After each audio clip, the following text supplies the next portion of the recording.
You want to know what the worst part was? It wasn't the drive.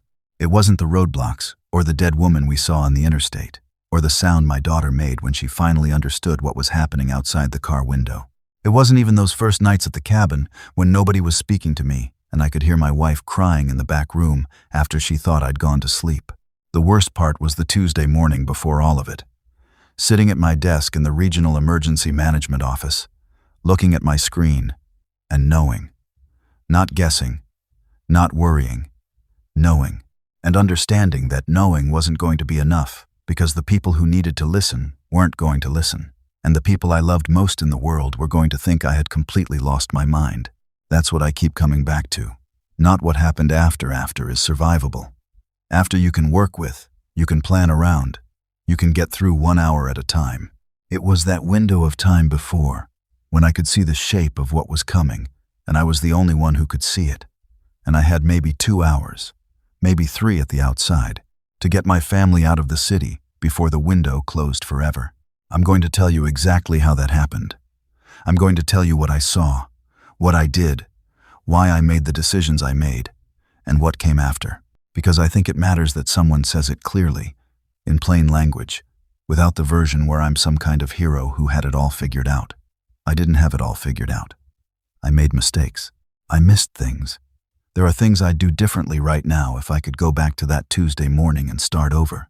But I got my family out. That's the thread I keep holding on to when everything else gets too heavy to think about. My name is Derek Calloway.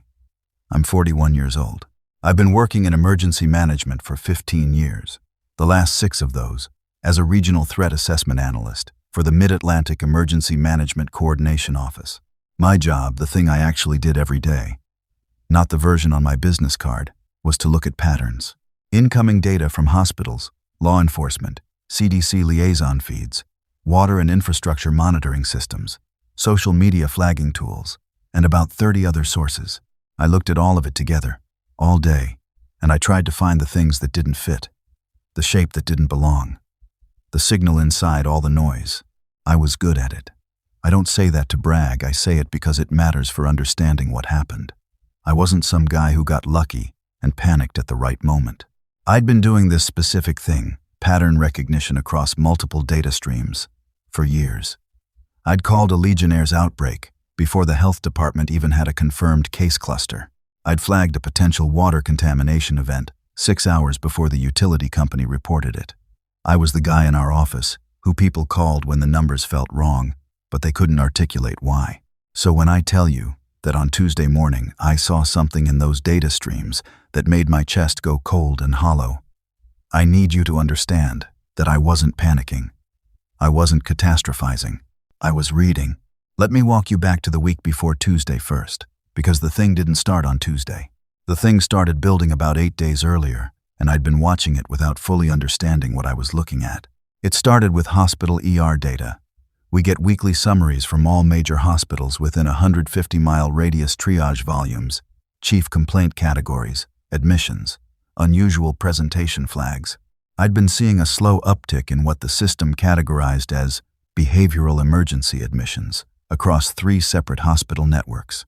Not a spike, not something anyone would have written a memo about, just a gradual increase, the kind of thing that, in isolation, you'd attribute to seasonal variation, budget cuts, reducing outpatient resources, any number of normal explanations. Except it wasn't isolated. The week before Tuesday, I also noticed something in the animal control reports we pull from 4 counties. There's a protocol where animal control incidents get fed into our monitoring system because historically, certain kinds of animal behavior, unusual aggression, mass die-offs, migration pattern disruptions can be early indicators of environmental contamination or disease spread.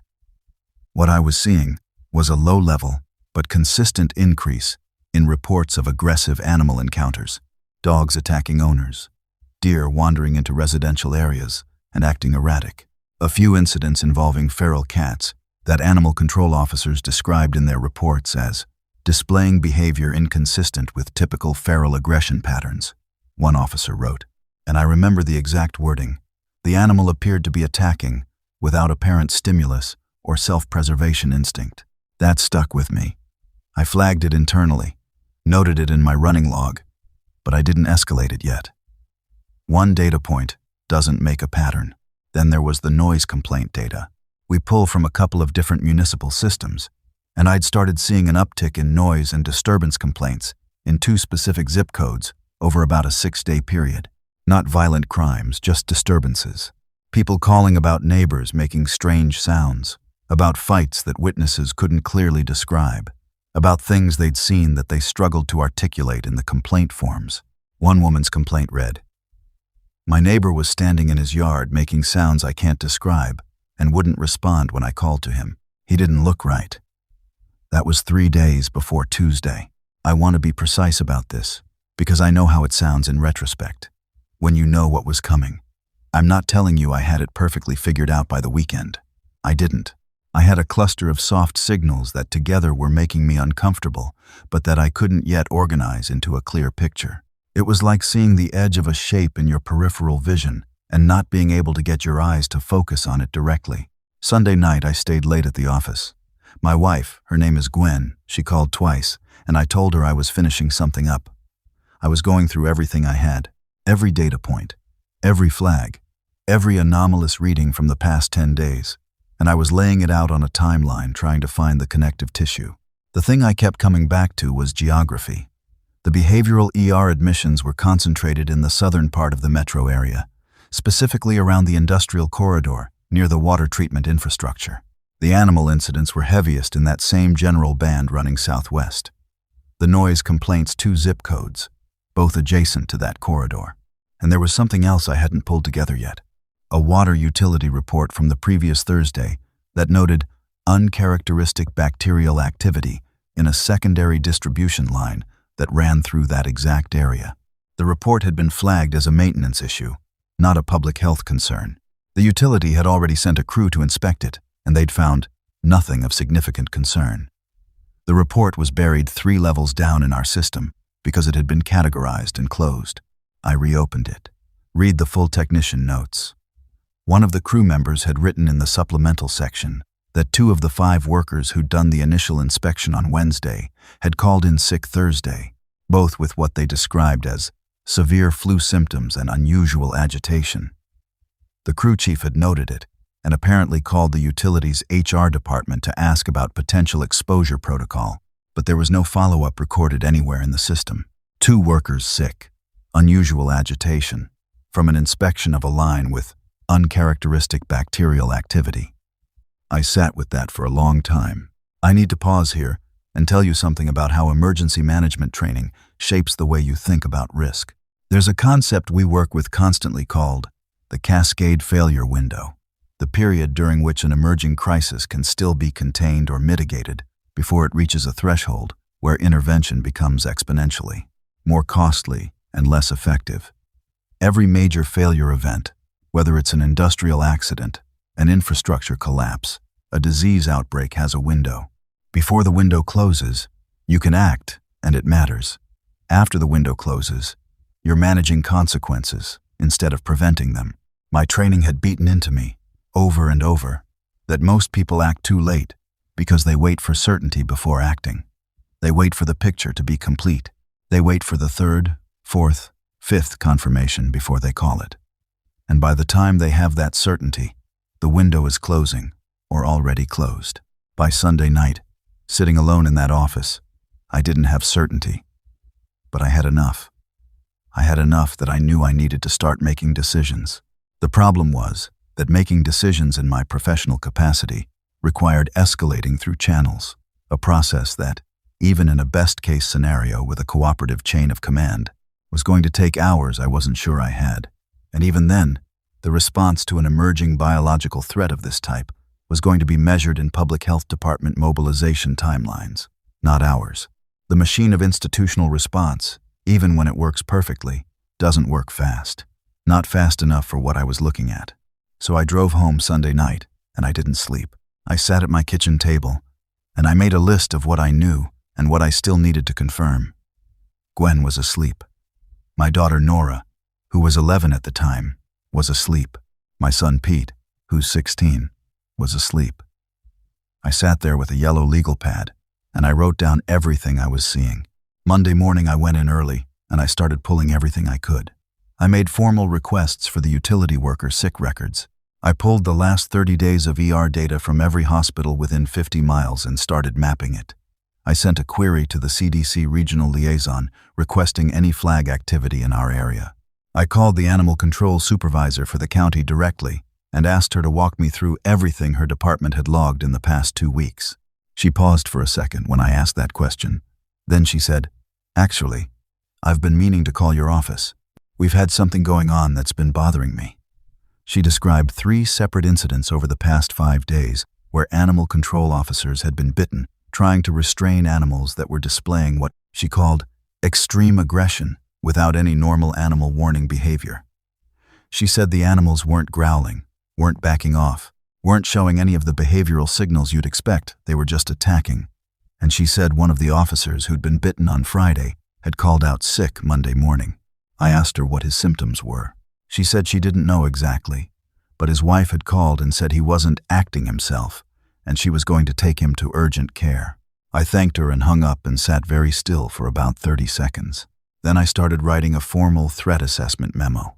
I'm not going to go through all of it. The language is technical and most of it doesn't matter now, but the core of it was that I was flagging a potential emerging biological threat with behavioral transmission. Vectors, concentrated in the southern metro corridor, with possible spread already underway. I was recommending immediate public health mobilization, a review of the water distribution infrastructure in the affected area, and enhanced monitoring protocols at all regional hospital ERs. I submitted it to my direct supervisor, Tom Ridgefield, at 9:40 Monday morning. He read it, called me into his office, and spent 20 minutes explaining to me why I was connecting dots that didn't connect, why the data I was looking at had normal explanations, and why he was going to hold the memo while he did some additional review. He was polite about it. He always was. But I knew what that meant. It meant the memo was going to sit on his desk while he made some calls and decided whether it was worth his professional reputation to escalate something that didn't have definitive confirmation. I went back to my desk and spent the rest of Monday trying to get more confirmation. By late afternoon, I had 2 more pieces of information. The first was from the CDC liaison, who responded to my morning query with a message that was professionally bland, but contained one line that stopped me cold. She wrote that they had been seeing low-level anomalous behavioral and neurological presentation flags across multiple southeastern metro areas, and that they were continuing to monitor. She didn't use any urgent language.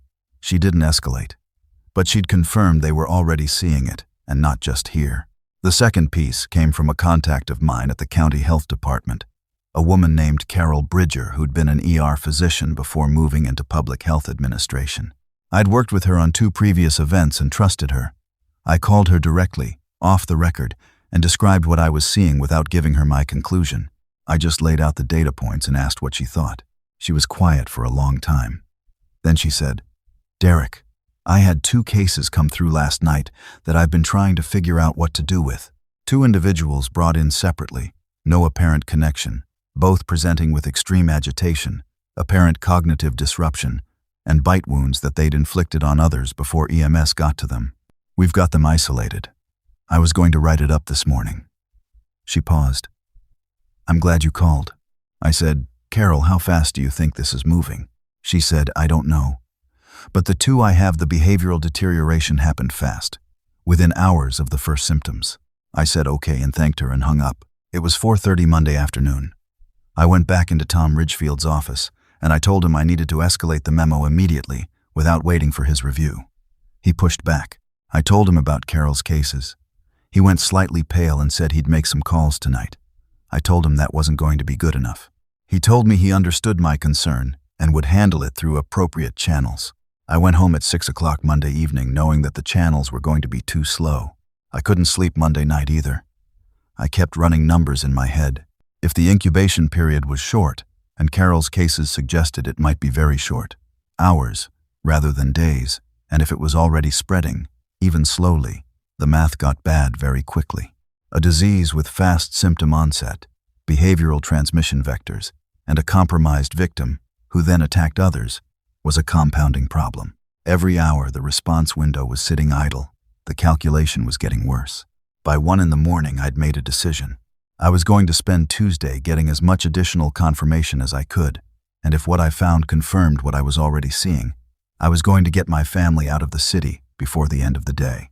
Not because I was certain something catastrophic was coming, but because I was certain enough that the cost of being wrong about leaving was far lower than the cost of being wrong about staying. That's the calculation I made. That's the logic I used. You can disagree with it, and for a while my wife certainly did, but that's what I was thinking at 1 in the morning on the last normal night any of us would have. Tuesday started with confirmation I hadn't been looking for. I got in at 7:15 and found 3 emails waiting for me. One was from the Utility Workers Union representative, asking whether our office had any protocols for exposure incidents involving water distribution work. One was from an ER charge nurse at Mercy General, which was in the southern metro area, asking whether our office was aware of any biological hazard that would explain why they'd had 6 patients overnight with identical presentation, extreme agitation, apparent cognitive disruption, violent behavior before sedation, and one of the orderlies had been bitten during patient restraint and was now symptomatic. The third email was from Tom Ridgefield. It was sent at 11:45 the night before, to me and to our department director, and it said that he'd reviewed my assessment memo and wanted to schedule a meeting for Wednesday morning to discuss escalation pathways. Wednesday. He wanted to meet Wednesday morning. I read that email twice and then I closed my laptop and I sat very still. The thing I was feeling wasn't anger. It was a kind of terrible clarity. This was the window. Right now, this Tuesday morning, this was the inside edge of the cascade failure window I'd spent 15 years learning to recognize. And the institutional response was scheduling a meeting for Wednesday. I went to the bathroom, ran cold water over my face for about a minute, and then I went back to my desk and I picked up my phone and called Gwen. She answered on the 3rd ring. Slightly breathless, she'd been getting Nora ready for school. Pete was in his room supposedly getting ready for school too. I said, "Don't take Nora to school today." She said, "What?" I said, "Keep her home. Don't let Pete leave the house either. I need you to listen to me very carefully. I need both of them home." She said, "Derek, what's going on?" And here's the moment where I had to make a choice about how to say the next thing. I could be careful and measured and explain the data and the statistical probability framework and all the professional reasoning, or I could just say it. I said, "There's something spreading in the city. I've been watching it for a week and I think it's bad. I think by tonight or tomorrow it's going to be very bad. I need you to trust me." The silence on the other end lasted long enough that I could hear Nora in the background asking if she could have the other piece of toast. Then Gwen said, "Like a virus. What kind of something? I don't fully know yet. But the behavior is it's not normal. People who get it are becoming violent. There's bite transmission. The hospitals are already seeing cases." I paused. "I need to come home, and I need us to leave." Another silence. Then, "Leave where?" "The cabin. We had a cabin. My father's cabin, really, that I'd inherited 4 years ago. It was in the mountains, about 2 hours north of the city, a place he'd bought in the 70s and used for hunting. I'd been up there a handful of times since he passed. It was basic, a wood stove, a well, about 400 square feet, but it was remote, and it was mine, and nobody knew about it except family." Gwen said, "The cabin. Derek, it's the middle of—" "I know," I said. "I know. I need you to trust me." Another pause. I could hear her breathing. "Okay," she said finally. Not agreeing with me. Just okay. She'd wait and hear more. I told her I'd be home by 9 and to start getting things together. Food, water, medicine, warm clothes. I told her to bring enough for at least 3 weeks. She started to say something about Nora's school and Pete's soccer practice, and I said, "Gwen, please." She said okay again and hung up. I sat at my desk for 3 more minutes. Then I wrote Tom Ridgefield an email telling him I had a family emergency and would be out of the office. I sent the emergency escalation version of my threat assessment memo, the one that bypasses my direct supervisor, and goes straight to the state emergency management director, to every distribution address I had access to. I copied the CDC liaison. I copied the state health department. I copied 3 people at FEMA's regional office I'd worked with. The memo was detailed. It was sourced. It was professionally formatted. and it was the most important thing I'd written in 15 years of this work. Whether anyone would read it in time, I genuinely didn't know.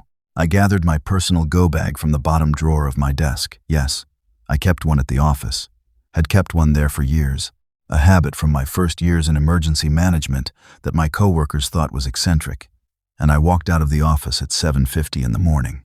The drive home was the first time I really let myself feel what I'd been holding at arm's length all morning. I drove down the interstate and looked at the cars around me. People going to work, someone eating a breakfast sandwich at the wheel, a woman in the lane next to me singing along to something with her window cracked, and I thought about what I was about to do to my family. Take them from their lives, their routines, their school and their practices and their friends. On my word that something catastrophic was coming. Drag them out of their home on a Tuesday morning because of what I'd seen in hospital data and animal control reports and a water utility maintenance log.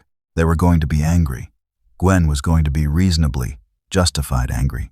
Pete was going to be furious in that specific teenage way, where everything you do is an affront to his autonomy. Nora was going to be confused and scared.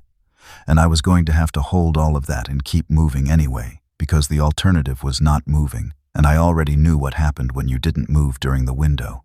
I pulled into our driveway at 8:23, and they were all three standing in the kitchen. Gwen had packed 2 bags, not 3 weeks' worth, 2 regular travel bags, the kind you'd take for a long weekend. She'd pulled some food from the pantry. She was standing with her arms crossed, and her face in the expression I knew well, the one that wasn't quite anger yet, but was one wrong word away from it. Pete was leaning against the counter with his soccer cleats in his hand, because apparently he'd been planning to go to practice directly from school, and he was already in the particular body posture of a 16-year-old who has been woken up early and told to change his plans. Closed off, jaw set, waiting for the explanation he was already decided not to accept. Nora was on the couch with her backpack still on, watching me come in through the door with that wide, still look she gets when she knows something serious is happening. I stood in the doorway and I said, "We need more than that. We need 3 weeks minimum." Gwen said, "Derek, explain to me what is happening." So I explained it. All of it.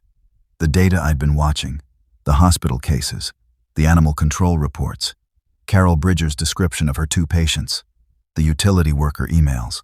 I laid it out in order, the way I would have in a briefing, clear and structured. I told them this was my professional assessment after 15 years of doing this work.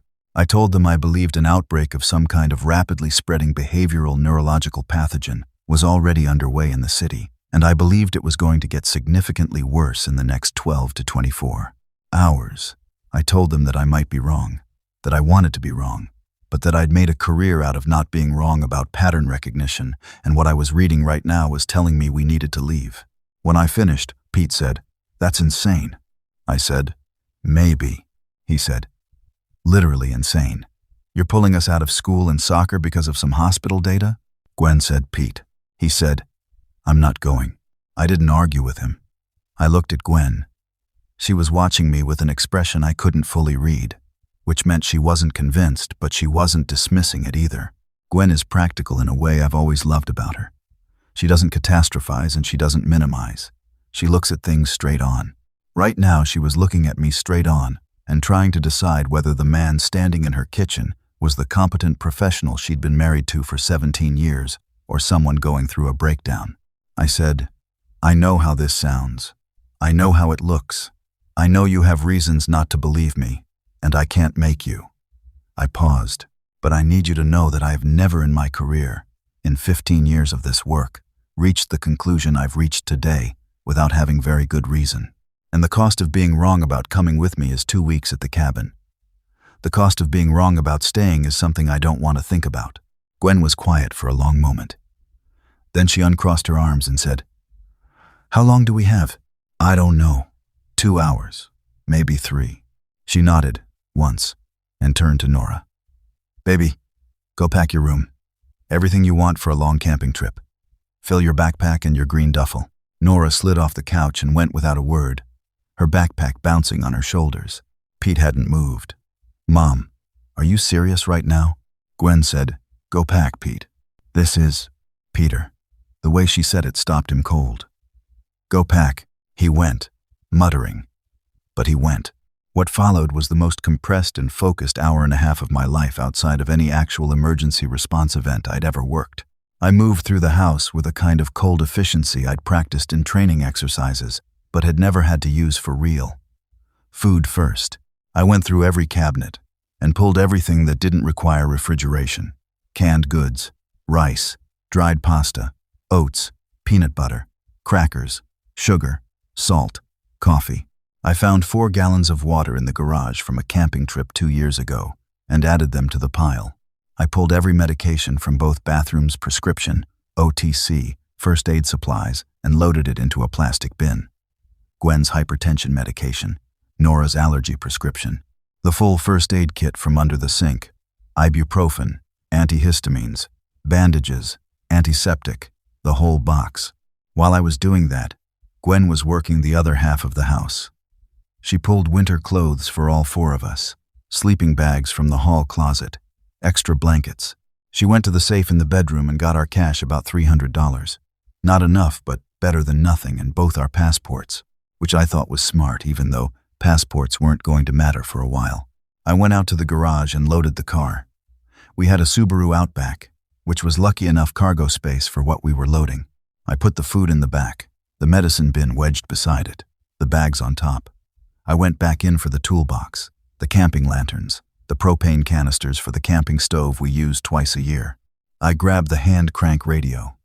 I grabbed the hunting knife my father had given me that lived on a hook in the garage for no particular reason. I grabbed 2 boxes of the emergency candles I'd bought at some point and never used. Pete came downstairs with 2 bags and stood in the kitchen doorway watching me move through the house. He didn't say anything.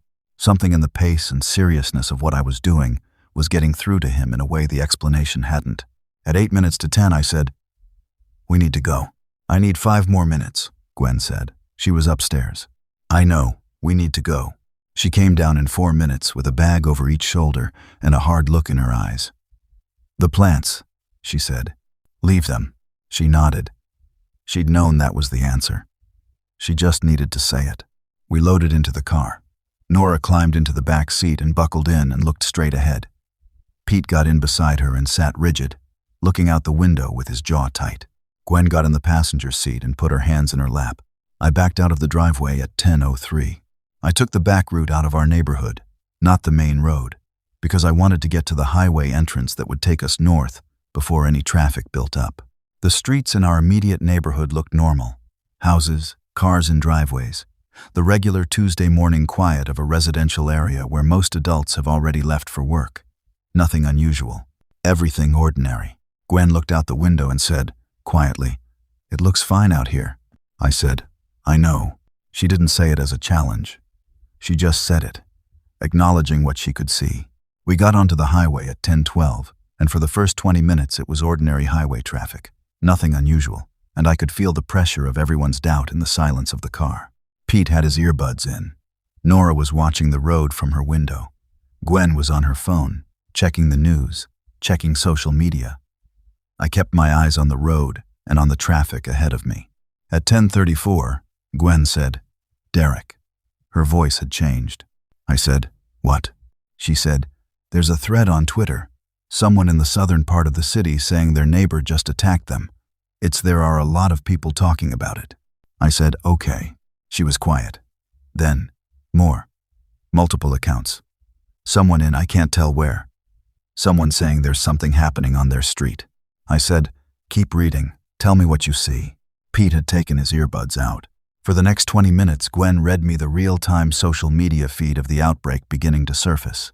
It wasn't organized information. It was fragments, confused and contradictory, the way early reports of anything always are. Someone posting a video, she didn't watch it all the way through. Reports of 911 calls going unanswered. A hospital in the southern metro area posting on their official account that they were experiencing an extraordinary volume of emergency patients and requesting that all non-critical cases seek care elsewhere. 2 separate accounts from the same general area saying there was a person wandering their street who wasn't responding and seemed badly hurt. The traffic around us had started to thicken.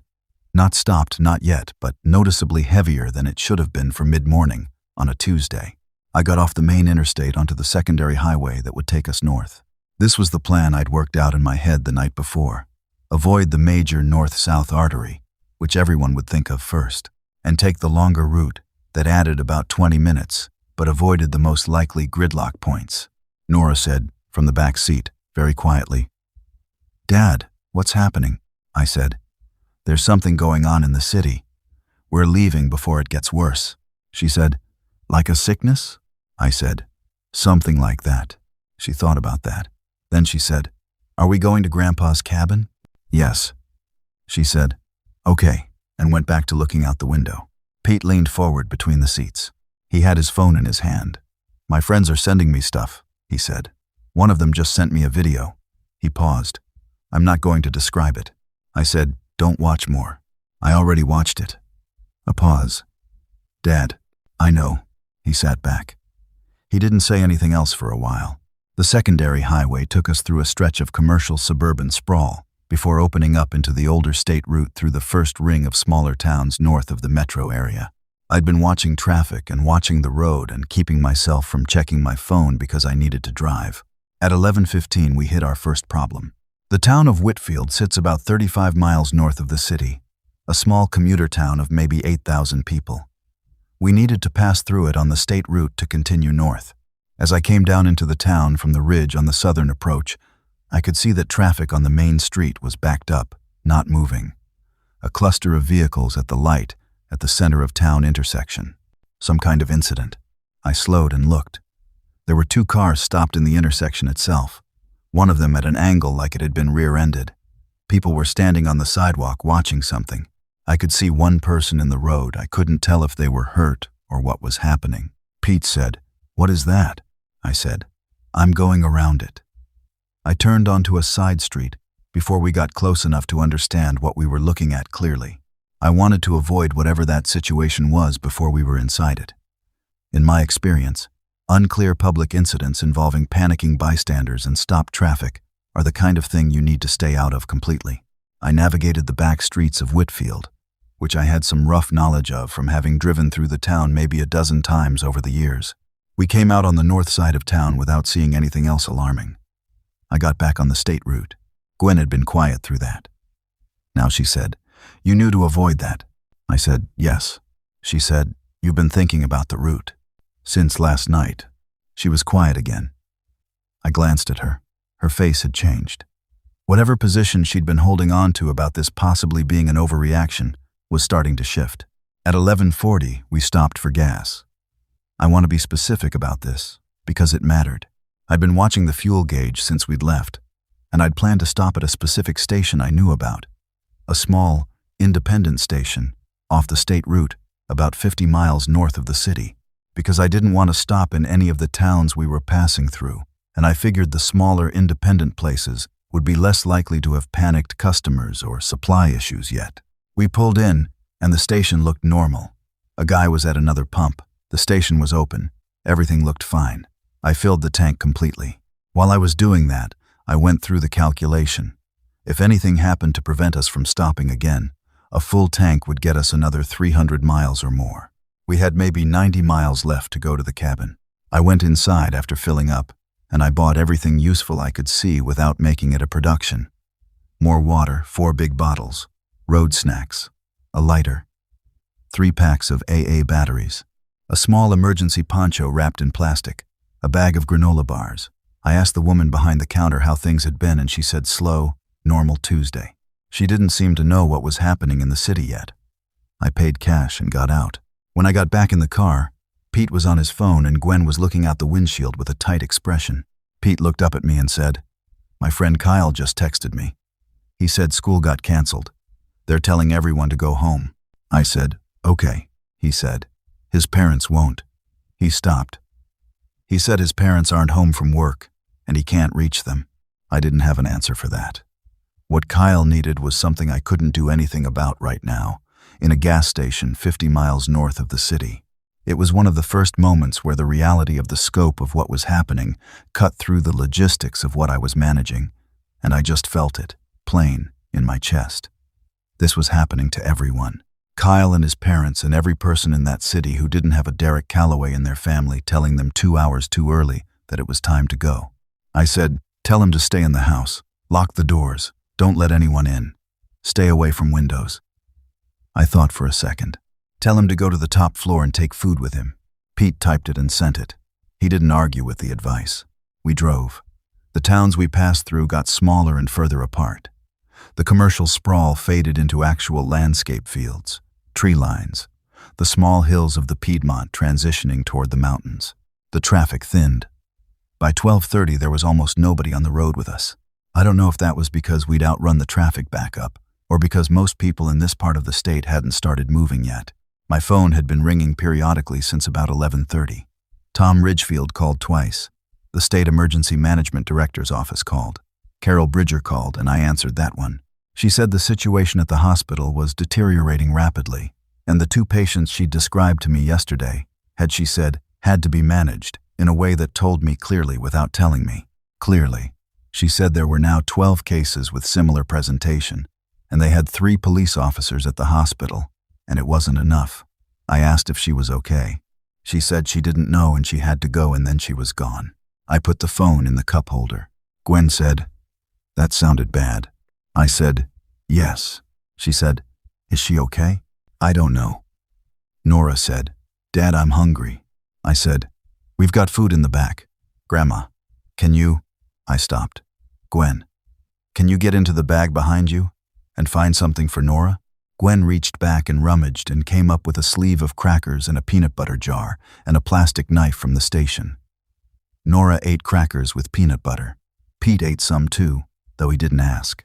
The landscape got hillier and the trees got denser and the road started to wind. The mountains were visible ahead, that first wall of dark green against the sky that I always find settling, the way altitude and forest together just quiet something down. I started recognizing landmarks, the old orchard on the left side of the road, the rusted grain silo, the intersection with the sign for Buckhorn Camp. We turned onto the county road at 1:15, 12 miles of gravel and old asphalt from the county road to the cabin turnoff. Nobody drives this road unless they live on it or are going to one of the properties back in the hills. We didn't pass another car. At 1:40, I turned down the narrow dirt track that led through the trees to my father's cabin. The cabin sat in a small clearing about 100 yards from the track, backing up to a slope of mixed forest. It was small, and it looked even smaller after 3 years of not being properly maintained. The exterior log siding needed work. The porch steps had a soft spot I remembered from the last time I'd been up. The woodpile on the side was lower than I'd have liked. The well housing had a green stain of algae around the base, but the roof looked solid. The windows were intact. The door had the padlock I'd left on it. I parked and we all sat in the car for a moment. Then Pete said, "Is this it?" I said, "This is it." He looked at it. "It's small, 400 square feet." He absorbed that. Then he said, "Is there Wi-Fi?" I said no. He closed his eyes briefly. Nora got out of the car and walked up to the cabin and put her hand on the door frame and looked at it like she was trying to take its measure.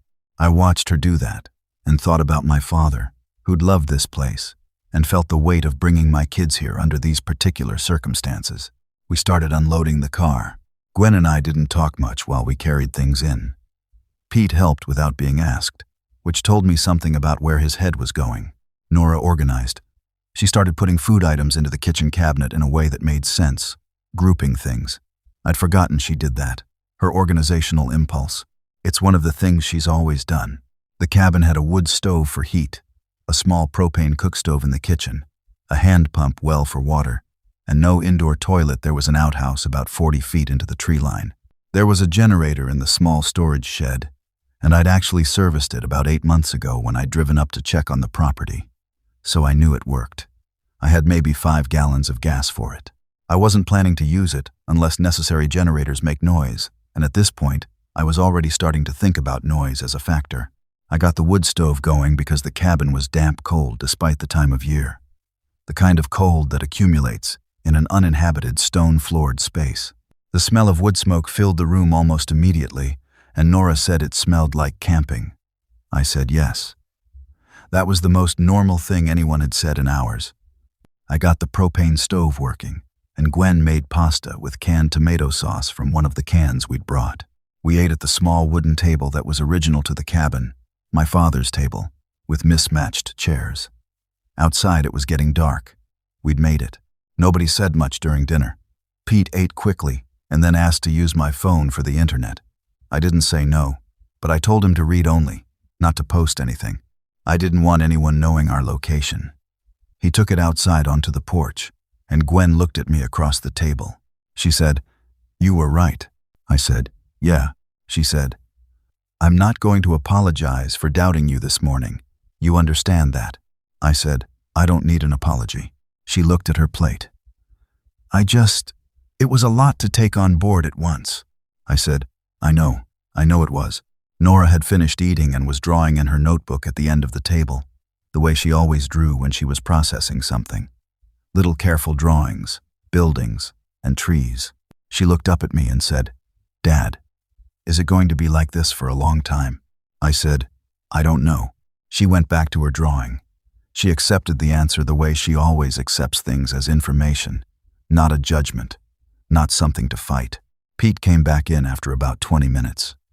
He handed me my phone without saying anything and sat down on the floor against the wall and looked at the ceiling. I looked at the phone.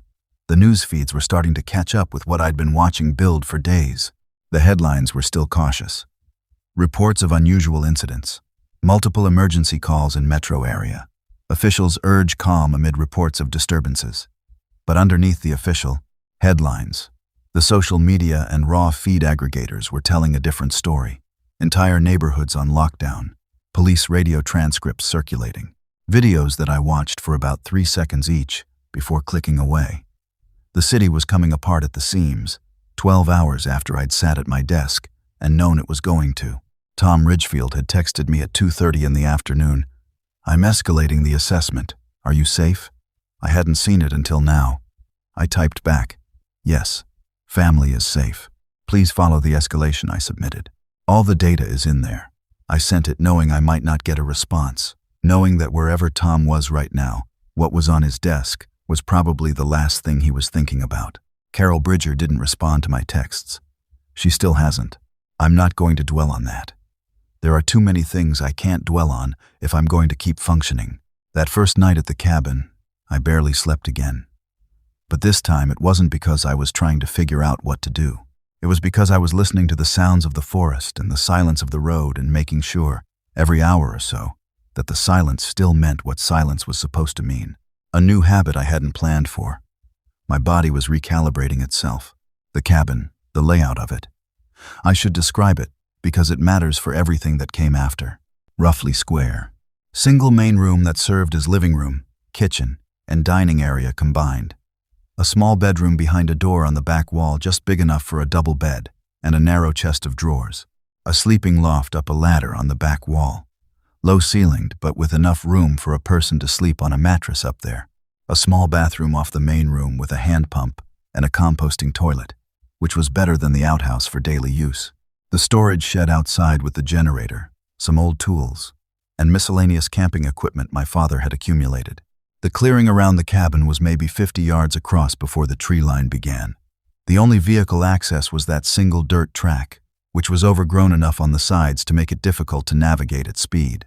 In terms of defensive position, and yes, I was already thinking in those terms by the first night, it was not ideal but not terrible. The single access road was a vulnerability.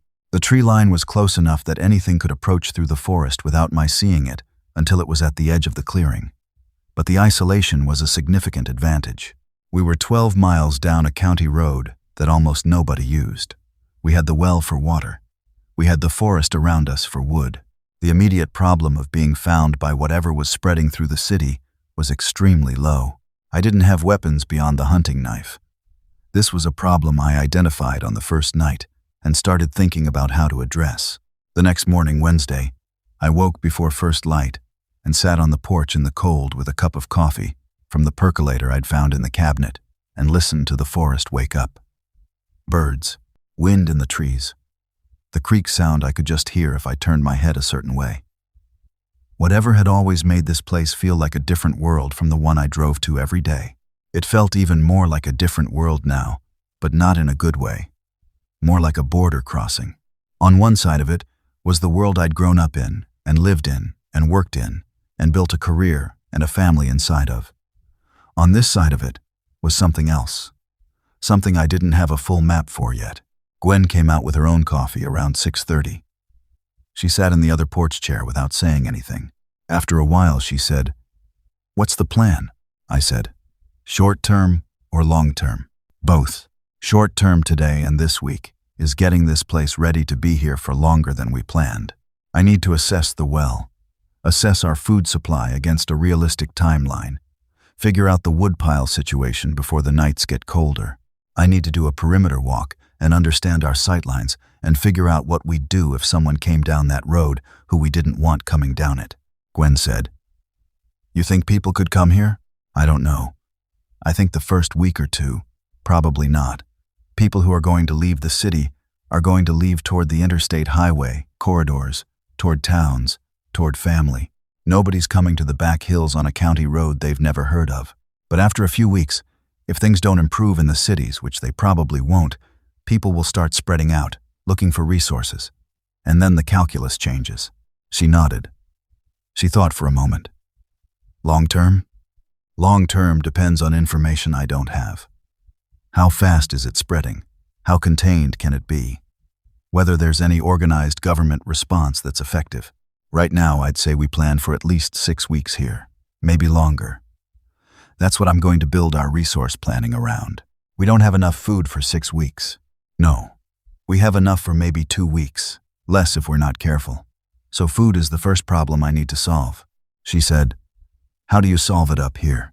I said, "The forest is full of food if you know how to get it. My father taught me enough that I know how to set snares. I know what plants are edible this time of year. I know where the creek is, and I know there are trout in it, if I can improvise a way to catch them. That covers protein.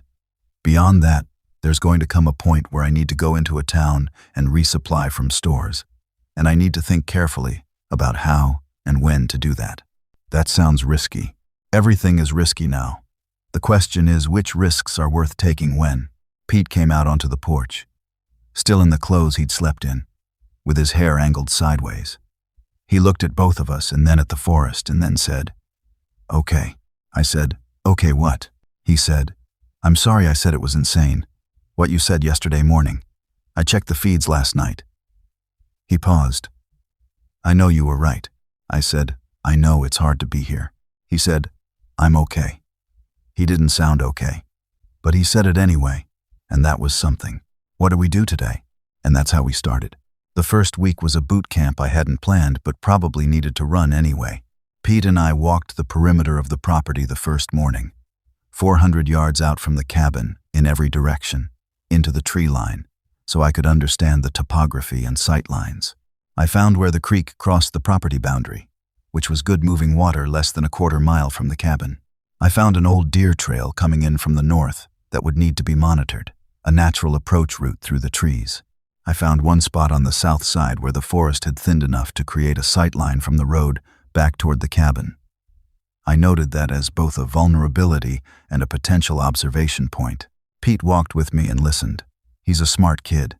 He doesn't always show it in the regular way, but when he's engaged in something real, he pays attention. He asked good questions. What do I do if I hear someone coming from that direction? How do I get back to the cabin fastest from here? What does this trail mean for where the deer might be? I answered everything directly, treated him like an adult. Not because I was trying to earn points with him, but because he was one of the people I needed to be able to rely on, and that meant leveling with him. In the afternoon, I did the food inventory properly. Everything we'd brought from the house laid out on the kitchen table with a count. Canned goods, 16 cans of various things, mostly pasta sauce, beans, and soup. Dry goods, about 8 pounds of pasta, 4 pounds of rice, 2 pounds of oats. Peanut butter, 2 jars. Crackers, 2 sleeves. Coffee, 1 can, which Gwen informed me she would be rationing personally. Sugar and salt, which were more useful than they might seem. The snacks from the gas station, which were not enough to matter nutritionally but mattered for morale. I calculated rough daily calories and divided by 4. We had about 12 to 14 days of food if we were careful. closer to 10 if we ate normally. I told the family we were going on a modified diet starting that day. No one's going to go hungry, but portions matter and snacks don't exist anymore. Nobody argued. Something had shifted in how the family was operating. We were already, without anyone saying it explicitly, functioning differently than we had 24 hours ago. The second thing I did that afternoon was go to the storage shed and take an honest inventory of what was there. My father had been a practical man in a particular older generation way, where you kept things because things might be useful someday. The shed was proof of that philosophy. What I found: a set of old hand tools, axe, bow saw, hatchet, a handful of chisels, 2 coils of rope, 1 nylon, and 1 natural fiber, 3 large tarps in varying conditions, an old manual pump sprayer, fishing gear in a canvas, bag of rod, tackle box, hand-tied flies, monofilament, a box of old mason jars, maybe 30 jars in various sizes, canning lids and rings, some still sealed, a 50-pound bag of feed corn that had been there long enough that I wasn't sure if it was still viable, but it was there, 3 boxes of old .22 caliber rifle ammunition. The ammunition without a rifle was frustrating. I went back and searched the cabin more carefully and found, in the back of the closet behind a broken lamp and 2 folded wool blankets, an old Ruger 10/22 with a cracked stock that had been there since my father's time, wrapped in an oilcloth. I checked it. The mechanism was functional. The barrel was clean. The stock was cracked, but not so badly that it couldn't be used. I had 3 boxes of ammunition for it, maybe 150 rounds. That was a significant find. I also found, tucked behind the shed under a rotting board, a compound bow I had absolutely no memory of and couldn't account for. No arrows with it. But the bow was serviceable. Filed it as a potential project. The .22 was not a deer gun. It was a small game gun, squirrels and rabbits and similar, and it would work for exactly that purpose. My father had used it for exactly that purpose in this exact location for decades. I cleaned it that evening and oiled the mechanism and loaded a magazine and put it on the shelf above the door where I could get to it quickly. Gwen looked at it when I put it up. She said, "Do the kids know you have that?" I said, "Yes. Pete's shooting was taught by your brother at the range 3 years ago." She said, "I remember. I'm going to walk through safe handling with both of them tomorrow." She nodded. Thursday, 2 days in, I set 3 wire snares on the deer trail and 2 more near the creek where I'd seen signs of rabbit traffic. The snares were made from the nylon rope. I didn't have proper snare wire, but nylon cord twisted and set in the right configuration would hold a rabbit. My father had taught me to make them when I was about Pete's age, on this exact property. I also went to the creek with the fishing gear and spent an hour in the morning cold trying to catch something. The creek in early fall was lower than it would be in spring, but there was still a decent pool in the bend about 200 yards from the cabin. I caught 3 small trout, small palm size, but protein is protein, and the skill was there. I cleaned them on a flat rock by the water and carried them back. Nora asked if she could come with me the next time I went fishing. I said yes, and from then on she came every morning, and she turned out to be a better fisherman than I am. Patient in a way I've never quite managed to be. The woodpile was a more immediate problem than I'd first assessed. There were maybe 3 cords of wood stacked along the side of the cabin, but the bottom quarter of the pile was rotten, had been sitting too long in contact with the ground, and the moisture had gotten into it. Good wood, maybe 2 cords. With cold nights already and real cold coming, I needed more. Pete and I spent half of Thursday and most of Friday cutting and splitting from the deadfall in the surrounding forest, using the axe and the bow saw. We stacked it on top of the existing pile. Pete worked hard. He didn't complain about the physical work, which surprised me slightly, though maybe it shouldn't have. He's been playing soccer competitively since he was 9, and he has the kind of body conditioning that makes hard manual labor more accessible than it would be for someone like me who's spent 15 years behind a desk. We worked side by side and mostly didn't talk, but there was something building between us in that sustained physical effort that hadn't been there in the car on the way out of the city. On Friday evening, sitting on the porch after dinner, he asked me something I hadn't expected. He said, "When you were at work and you figured it out, what did it feel like?" I thought about how to answer that honestly. I said, "Cold, Like when you're reading something and you understand what it means before your brain has finished processing all the words, and the understanding hits first, he said. And then what? What did you do? I said. I called your mom. He was quiet. Then, that's the first thing you did? Not your boss or whatever. My boss was next. Your mom was first. He looked out at the tree line. He said, that's yeah. He didn't finish the thought. But I understood what he meant. Gwen heard all of this from inside, through the screen door, and didn't say anything. The second week brought the first serious problem. I'd been making my daily perimeter check, which I was doing every morning at 6:30 before anyone else was up, a habit that had become a kind of necessary ritual, a way of reassuring myself that the world immediately outside our clearing was the same world I'd found the morning before. Quiet forest, bird sounds, creek noise, the smell of leaves starting to turn. On day 8, my perimeter check found something that hadn't been there the day before. There was a vehicle on the county road, parked about a third of a mile down from our turnoff, half visible in the trees along the road edge. It was a dark green pickup truck, and it was facing in the direction of our track. I stood at the edge of the tree line, looking at it for about 10 minutes.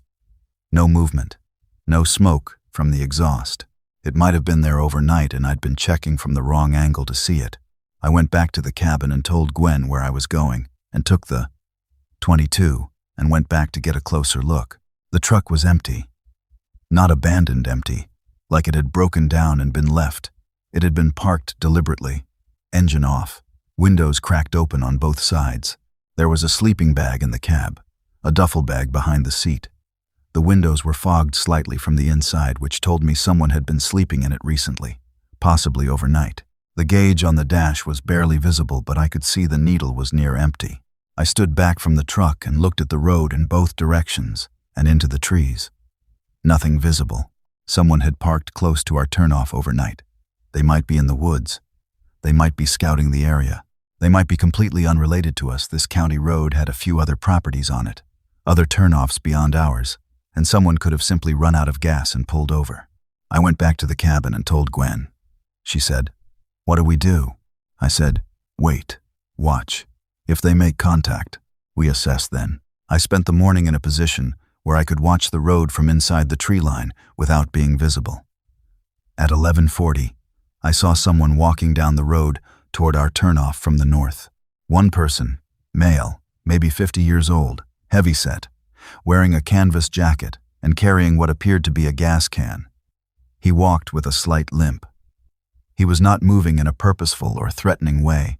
He was just walking down a road carrying an empty gas can, with the specific kind of tired body language of someone who's had a very bad week and knows it. He slowed when he came to our turnoff. He looked down it. He could see the tire tracks in the dirt. He stood there for a minute. Then he turned and looked toward the tree line where I was standing. Not directly at me, but in the general area. He called out, "I know someone's here. I can see the chimney smoke." A pause. "I'm not looking for trouble. I just need about a gallon of gas if you can spare it." I stood in the tree line for a moment. Then I stepped out into the edge of the clearing. "Put the gas can down." He put it down. He held his hands slightly out. "My name's Walt Grover. I was driving up from Roanoke, trying to get to my brother's place, and I ran out of gas about 1.5 miles back. Been sleeping in the truck." He coughed, a clear, dry cough. "I've got money, though I don't know what money's worth right now." I said, "Are you hurt anywhere?" He said, "What?" I said, "Bites or scratches from anything in the past week." He looked at me for a second like he was parsing the question. Then he said, "Oh." He seemed to understand what I was asking and why. No, nothing like that. I left Roanoke 6 days ago when things got bad there. Been driving side roads since, just me." I said, "Wait there." I went back to the cabin. I told Gwen and Pete what I'd found. I told them my red, tired, genuine, not aggressive, seemed to understand why I'd asked about bites. I said I was going to give him a gallon of gas from the generator supply and not invite him here. Gwen said that seemed reasonable. Pete said, "What if he's lying about being alone?" I said, "That's a real concern. That's why we're not inviting him here." I took one of the generator's 5 gallons back up the track and met Walt at the road. He was sitting on the side of the ditch when I got there, not near the gas can, hands visible. He looked like someone who had been surviving on stress and stubbornness. I handed him the gas. He took it and said, "Thank you. I mean that genuinely." I said, "How bad is Roanoke?" He said, "Gone. I mean, I don't know if it's gone. But when I left, it was bad enough that the term doesn't feel like an exaggeration." He paused. "How long have you been up here?" 8 days. He nodded. "You got your family out early?" "Yes." He looked at the gas can. "Smart." He said it without any particular emotion, just as a fact. "My wife didn't want to leave. We argued about it for 2 days. Then I left anyway." He said it flat. I didn't ask whether his wife was still in Roanoke. Sometimes a flat sentence is the entire answer. He said, "Does your road go anywhere? Are there other people back there?" I said, "Just family. 1 cabin. We don't have resources to share beyond this." He understood what that meant. He said, Right, that's fair." He stood up slowly with the gas can. "I've got maybe enough gas to get to Cumberland, I think. Got family in Pennsylvania." He held out his hand. "Walt Grover, and I appreciate it." I shook it. "Derek Calloway. Good luck getting there." He walked back up the road. I watched him go until he reached the truck and got in. And then I stood there until the truck started, and I heard it drive away north on the county road. I went back to the cabin and stood in the clearing for a minute, looking at the chimney smoke rising straight up in the still morning air. He'd been right. You could see it from the road. That was a problem I needed to solve. I spent the next afternoon thinking about the smoke issue and eventually settled on a partial solution. I would limit the wood stove to evenings only, when the smoke was harder to see against the darkening sky, and do the cooking on the propane stove during daylight hours. It wasn't perfect, but it had the visible smoke signature during the hours when someone was most likely to be driving the road. We were 2 weeks in when we heard them. It started as something I thought I was imagining, then something I thought was the wind, then something I was certain of. At around midnight on day 14, there was a sound from the direction of the northern tree line. Not an animal sound, or rather, not exactly an animal sound, though it had some of that quality. More like a vocalization that didn't resolve into words. Rhythmic, intermittent, like something calling without knowing what it was calling for. I was awake immediately. I had the 22 inches my hands before I'd fully processed what I was hearing. I lay still and listened. It continued for maybe 4 minutes, then stopped. Then silence for about 10 minutes, long enough that I started to wonder if I'd dreamed it. Then it came again, briefer this time, maybe a minute, from slightly further away. Then nothing. Gwen had woken up. She was lying perfectly still beside me in the dark, which was her version of asking me what was happening without making noise. I touched her arm to signal I didn't know yet. In the morning I found tracks at the edge of the northern tree line. Human footprints in the soft ground near the creek, not moving in any direction that made sense for hiking or purposeful travel, more like wandering, back and forth with no particular logic. The stride pattern was wrong, irregular, dragging in places. I told the family at breakfast. Pete said, "How close?" "Edge of the clearing, but in the trees, not in the open." Gwen said, "Could it have been an animal?" I said, "The tracks are human-shaped." "Silence," I said. "This is what I want to do. I want to set up a watch rotation at night. 2-hour shifts, 2 people awake at all times from midnight to 6. The clearing is small enough that we can see the whole edge from the window if we keep a light off inside." Pete said, "I can do a shift." I said, "I know you can. That's why I'm saying 2 people. You and me will cover midnight to 4. Your mom and I will cover 4 to 6. Gwen said, "And Nora?" "Nora sleeps," Nora said, from her spot at the table where she'd been eating oatmeal very quietly. "I can help," I said. "You help by sleeping and being rested, so you can be useful during the day." She thought about this seriously, as she thinks about everything, and then nodded. "Okay." The night watch started that night. Nothing came on the second night. The third night I heard the vocalization again, this time from the east side, further away. Fourth night, nothing. I was beginning to develop a theory. Whatever was out there was moving, not establishing territory, passing through rather than hunting specifically, which meant either it had lost interest in us or we weren't on its radar in the first place. On day 17, the thing came out of the trees. I'm going to be very clear about what I saw, because I've told this story a few times now, and I've seen how people process it when they haven't seen it themselves. This was not a person who was acting confused or having a mental health crisis or experiencing some kind of dramatic fever. I've been in emergency management for 15 years. I've dealt with people in extreme psychological states. I've been trained in crisis intervention. I understand the range of human behavioral presentation under stress. What came out of the northeast tree line on day 17 at approximately 3 in the morning was a person-shaped thing that had stopped being a person in any functional sense that I could determine. It was a woman, approximately 50 to 60 years old, based on what I could see, wearing what had been outdoor clothing, a fleece jacket, hiking pants that was now torn and dark, with what I can only describe as general damage. She emerged from the trees and stood at the edge of the clearing, which was about 40 yards from the cabin window where Pete and I were watching. She didn't look at the cabin right away. She stood at the tree line and moved her head back and forth in a way that was purely responsive, like she was tracking something by sound or smell. Then she turned toward the cabin. She began to cross the clearing. Her gait was off. Not a limp exactly. More like a fundamental disruption of the walking pattern. The coordination between arm swing and step was absent. The head movement was disconnected from the body's direction of travel.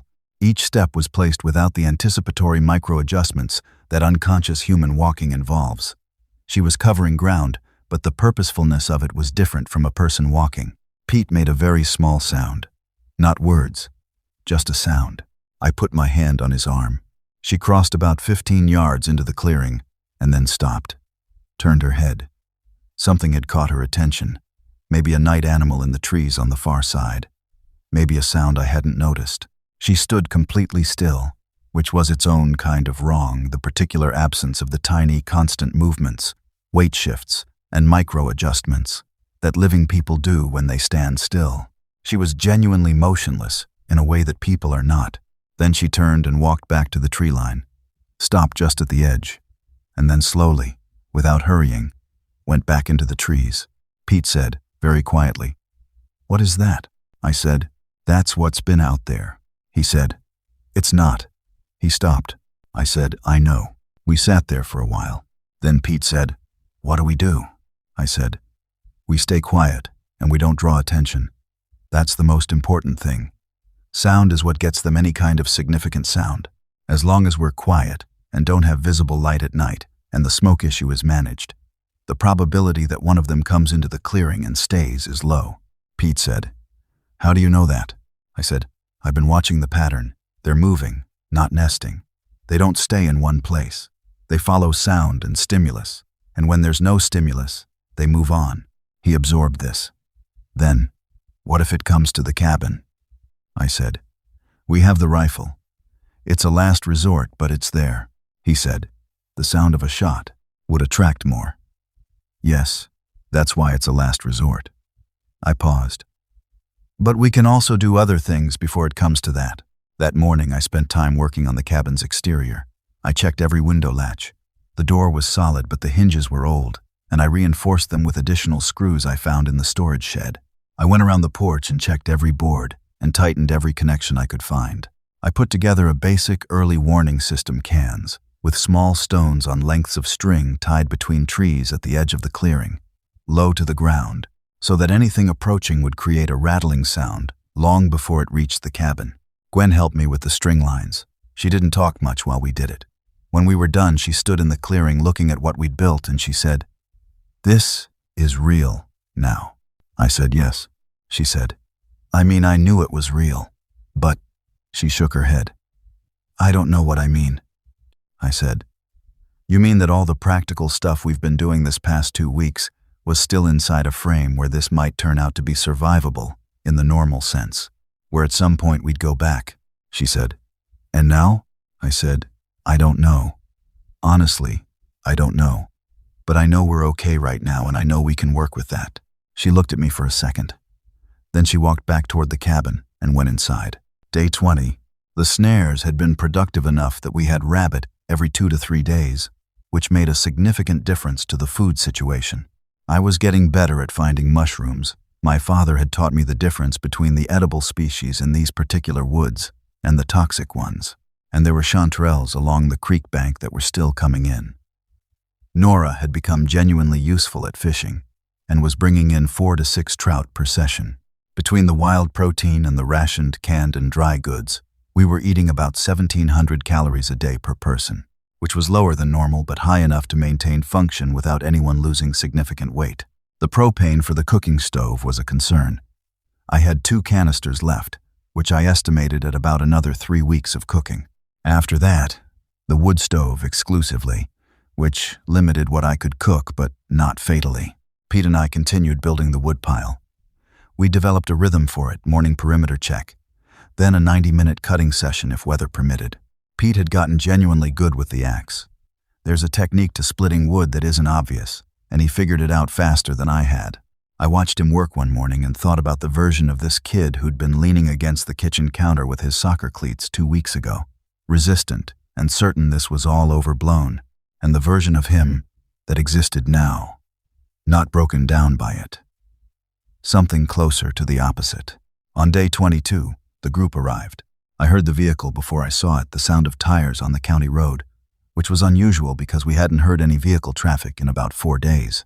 I went to my observation position in the tree line, the spot on the south edge where I could see the road through a gap. A minivan was moving slowly down the county road from the south, going north, and as it passed our turnoff, it slowed, then stopped. I watched it. The engine kept running. A moment later, one of the rear doors opened, and a woman got out and looked down our turnoff. And from 40 yards in the trees, I could see she was looking at our tire tracks in the dirt. She called something back to the van. A man in the passenger seat opened his door and got out. 2 visible adults. The van was occupied. I could see movement through the windows, but couldn't count. The man looked down the turnoff for a while. Then he called out toward the trees in a voice that wasn't aggressive, just exhausted. "We're not looking for trouble. We just need help." I stayed where I was for a moment, watching. They didn't advance down the track. Both stood by the van, visible, not trying to flank or conceal themselves. I went back to the cabin. This time I called a family meeting, which was a thing we'd established as the process for decisions that affected everyone. All 4 of us, standing in the main room. I described what I'd seen. Gwen said, "How many?" "At least 2 adults, possibly more in the van. I'd guess children by the movement I could see." Nora said, "Children?" Pete said, "Do we know who they are?" I said, "No, and that's the problem. I have to make a judgment call with incomplete information. They could be exactly what they look like, a family in trouble, no resources, asking for help. Or they could be something else. I don't think there's something else, but I can't be certain." Gwen said, "What's your read?" I said, "My read is that they're exactly what they look like. The way they stopped, the way they called out without advancing, that's not aggressive scouting behavior. That's tired people who saw signs of habitation and asked for help." Pete said, "So what do we do?" I said, "I'm going back out to talk to them. Alone. You 3 stay in the cabin with the door latched. Pete, you have the rifle. If I come back with anyone, I'm going to give you a specific signal so you know it's safe. If anything else comes back without me, or I don't come back, you take your mom and Nora and go out the back through the trees to the creek. Go north along the creek about half a mile. There's a rock outcropping with an overhang on the east bank. You wait there for 24 hours. If I haven't come, you start moving north on foot." Pete said, "That's not going to. It's not going to happen," I said. "But those are the instructions if it does. Can you repeat them back to me?" He did. "Exactly." He's a smart kid.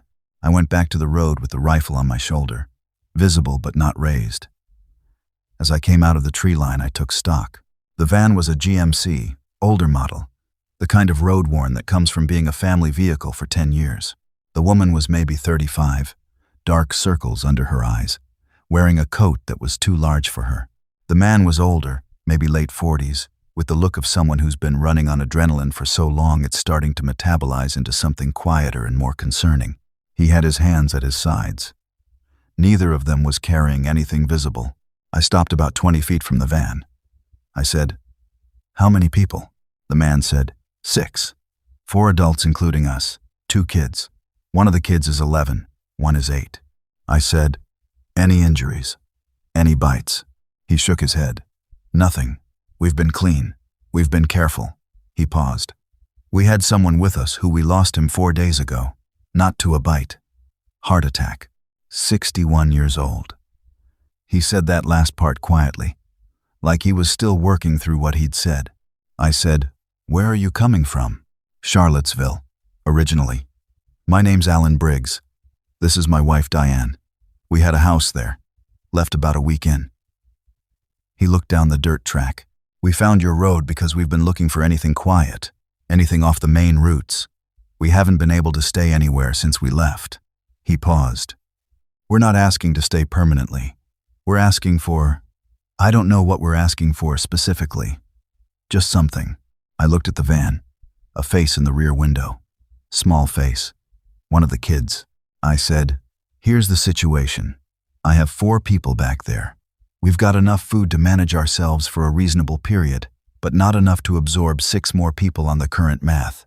My shelter is 400 square feet. I have 1 water source." Alan said, "We have some supplies in the van. Food, some tools. We're not coming empty-handed." I said, "What kind of food?" He walked to the back of the van and opened it. 2 more adults inside, a woman about Alan's age, and a younger man in his 20s who was asleep against the rear seat with his mouth open. Between them and behind the seat, a pile of supplies, canned goods, gallons of water, a camping propane setup, blankets, a first aid bag, a military-style backpack I couldn't see the contents of. He pointed at the supplies. "We can pool it. Whatever we have is yours too." I looked at everything carefully. Then I looked at the face of Diane, who was still standing by the passenger side, watching me make this decision. I said, "Okay." I said, "Come down the track. Drive slow. And when we get back to the cabin, everyone stays outside until I say it's clear." I went back down the track ahead of them and gave the signal at the edge of the clearing, 3 knocks on the nearest tree, and waited while Pete looked out the window, confirmed it was me and the van, and opened the door. The introductions at the edge of the clearing were strange and brief. Alan and Diane Briggs, their daughter Claire, 8 years old, who looked at the cabin with an expression of pure, desperate relief that I had to look away from. The other adult woman was Alan's sister, whose name was Judy, and who shook Gwen's hand with both of hers and said, "I'm so glad to meet you." The young man who'd been asleep in the van was Judy's son, whose name was Tyler, 23 years old, engineering student, who'd driven the entire journey from Charlottesville and had apparently finally crashed about 2 hours before they'd found our road. The 11th-year-old was named Sam. Not Samuel, just Sam. He got out of the van and looked at Pete, and Pete looked at him, and they both nodded in the way that teenage boys acknowledge each other's existence, which, under the circumstances, was probably the warmest social interaction any of us were going to manage that morning. What happened next was a week that I think of as the education period. Not because I was teaching everyone, though I was doing some of that, but because everyone in the group was teaching each other, developing a shared operating language that hadn't existed the day before. The Briggs family supplies were genuinely valuable. Their food haul combined with ours pushed us to maybe 5 weeks instead of 2, especially with the foraging continuing. Tyler, the engineering student, turned out to have a very practical streak, and within his first day, had an idea about improving the well system that I hadn't thought of. He found a way to rig the hand pump to fill a large container that we'd positioned above the sink level, creating a gravity-fed supply that meant we didn't have to pump every time we wanted water. Small thing. Made a real difference. Judy had been an ER nurse for 20 years before she'd left to raise Tyler and had never entirely let it go. She had proper medical training, actual clinical skill, and when she went through our first aid supplies, she reorganized them in a way that made sense and identified 4 things I'd been carrying wrong and would have been a problem if we'd needed them quickly. She had a small pouch of additional medications from her personal supply, including antibiotics, that I hadn't had, and she knew how to use them. Claire, the 8-year-old, and Nora found each other immediately. Within an hour, they were sitting in the corner of the main room, with Nora's drawing notebook between them, and Claire was asking about every drawing. It was the most normal thing I'd seen in 3 weeks. The crowding was real. 10 people in a 400-square-foot cabin was not comfortable. We worked it out with some efficiency adults sleeping in the main room, kids in the loft, sleeping shifts for the night watch. But not comfortable was significantly better than the alternative, and nobody complained in any serious way. The sounds from the tree line continued at night. They'd become periodic rather than constant. Every 2 or 3 nights, something would be detectable, moving through the northern forest. We'd added more string lines. Tyler had the idea of attaching small rattling cans lower to the ground, about ankle height, which would be more likely to catch the dragging gait pattern I'd described. We did that along the entire northern clearing edge. Alan wanted to understand exactly what I'd seen on day 17, and I told him in detail. He sat with it for a while, and then asked something I hadn't expected. Do they sleep? I said I didn't know. He said, I'm asking because when we were still in the city, in the first few days, I noticed that the ones I saw moving during the day, not all of them, but some seemed to slow down after dark, like they followed light as well as sound. I thought about that. It matched what I'd observed in the movement patterns around our perimeter. The approaches had been predominantly nocturnal, but the intensity of them seemed to vary.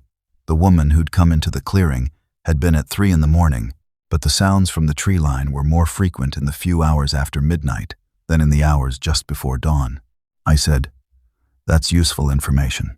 He said, I spent a lot of time watching before we left. Watching specifically, I was trying to understand what we were dealing with. I'm a structural engineer.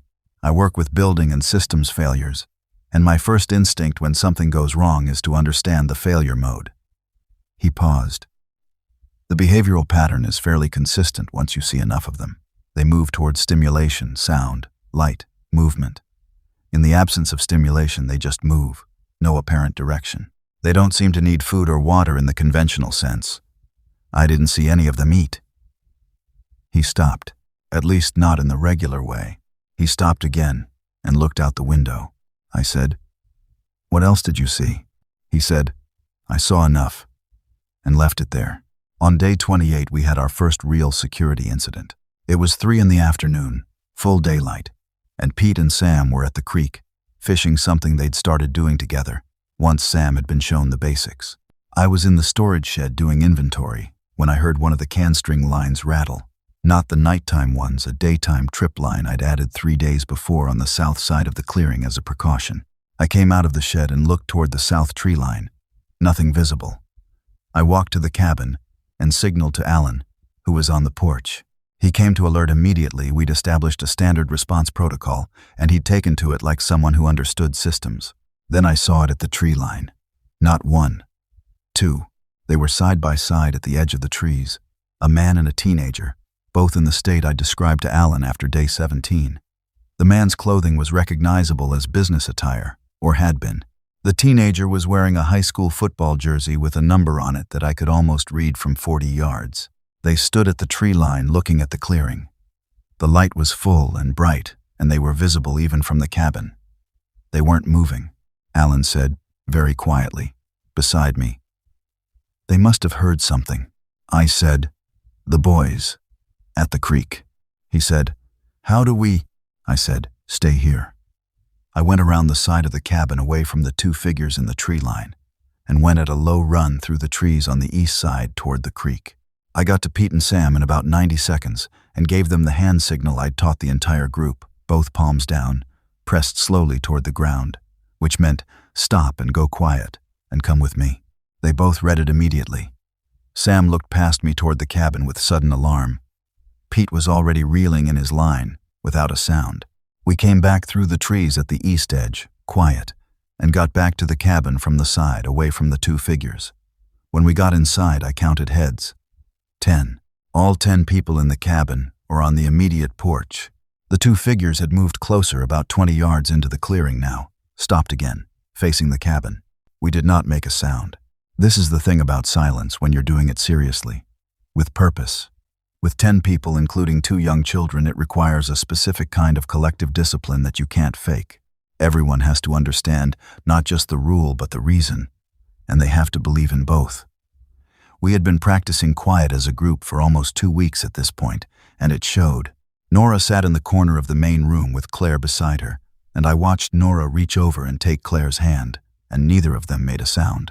Gwen was behind the closed bedroom door, with her hand on the latch. Tyler was in the loft. Judy and Diane were against the far wall. The two figures stood in the clearing for what I measured in my head at about 4 minutes. Then the man turned, apparently responding to some sound I couldn't hear from inside, and began walking south across the clearing, not back into the trees, but at an angle, across the open ground. The teenager followed, the same disconnected following, without choosing, that I'd been watching in the nights at the tree line. They crossed the clearing at the far end and went into the south tree line. We held the silence for another 5 minutes. Then I let out a breath. Diane was crying quietly. Not loudly, she'd held it in completely, while the two figures were visible. Now she let herself cry, very quietly, and Judy put an arm around her. Alan said, "That's the closest we've been." I said, "Yes." Pete said, "What if they come back?" I said, "The string lines on that side weren't set well. I'm going to fix them today." He said, "But what if they come back anyway?" I said, "We stay quiet. That's still the best answer." There was a silence in the room. Then Tyler said, from up in the loft, "I've been thinking about something. About the smoke." I said, "What about it?" He climbed down the ladder. He had a roughed-out sketch on the back of a receipt from his wallet. He said, "The stovepipe goes straight up. If we can extend it and add a simple deflector, we can disperse the smoke horizontally over a wider area at height, which makes the smoke column less visible as a vertical indicator from the ground. I've seen it done with emergency shelters in engineering literature." He showed me the sketch. "I can do it with materials from the shed." I looked at the sketch. It was a reasonable engineering solution. I said, "How long?" He said, "Half a day, maybe less." I said, "Do it." He did it the next morning and it worked. The visible smoke signature from the road was significantly reduced. Small victory. The kind that accumulates. The food situation was the constant background pressure of everything. I was honest about the numbers in our daily group check-in. I'd established the practice on day 3 and kept it after the Briggs group arrived, because I believed everyone needed to understand the actual situation to make good decisions. No managed information for morale purposes. Straight numbers. At day 30, we had approximately 4 weeks of food at our current consumption rate, with the foraging adding to the base. That sounded like enough, until I factored in that the foraging would slow significantly as the season moved further toward winter, and the hunting with the 22, which had become productive, with Pete's skill improving, would also become less reliable in deep cold. I told the group we needed a resupply run before winter set in hard, probably within the next 2 weeks. That meant going into a town. The nearest town was Clement, population about 4,000 before all of this, 9 miles south on the county road. We'd been avoiding it entirely, but I'd been thinking about it for 2 weeks, and I had a plan. I didn't want to go alone. I wanted Alan with me. He had a structural engineer's eye for buildings, which would matter for assessing whether a structure was safe to enter. And he'd shown clear-headed judgment consistently. I also wanted Tyler to drive, because Tyler was the best driver in the group and had experience navigating obstacles. The 3 of us sat down the night before the run and planned it. I told them what I was looking for and in what order of priority.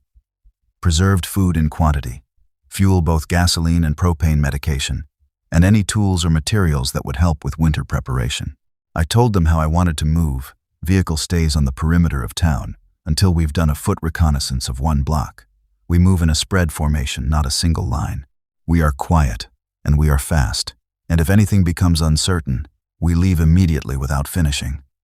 No heroics, no additional objectives. Alan said, "What about other survivors, if there are people there?" I said, "If we see people, we assess. We do not make contact first. If they make contact, we respond carefully."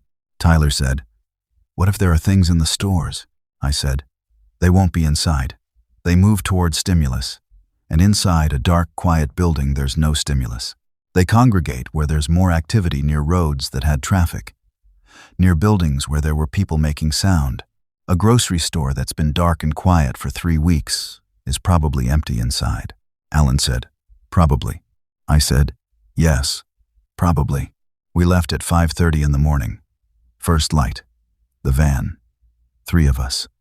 I left Gwen with the rifle and a clear protocol for the cabin. She kissed me before I got in and didn't say anything, and that felt about right. The drive to Clement on the county road was 9 miles of empty road, with autumn leaves coming down across the pavement, and the sky just starting to show light above the eastern ridge. No traffic, no visible activity. At the south edge of town, I had Tyler pull off the road into a private lane that cut into the trees, and I got out and walked the last 200 yards to where I could see the main street. Clement's main commercial area was about 4 blocks long, the usual small-town mix of a hardware store, a dollar store, a grocery that had been branded by a regional chain, a pharmacy, several restaurants, and smaller shops. What I saw from the edge of the main street in the early morning light was a town that had been through something significant and was now in a kind of frozen aftermath. 2 vehicles in the road, both stopped at angles, a shattered window on the front of one of the restaurants, a pile of material on the sidewalk I couldn't identify. No movement. I watched for 10 minutes. Nothing moved.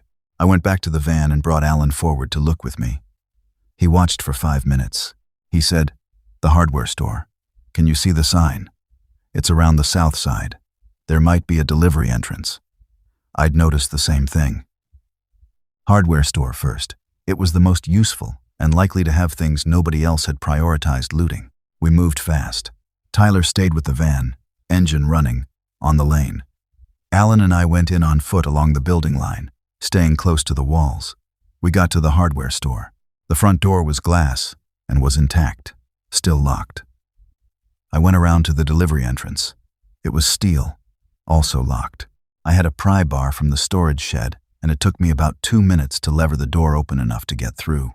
Inside was dark and quiet, and smelled of fertilizer and motor oil and wood shavings in a combination that was so specific and specific normal that it was almost disorienting. I stood inside the delivery entrance for 30 seconds and let my eyes adjust and listened. Nothing. We worked the store in 15 minutes. I was methodical and fast.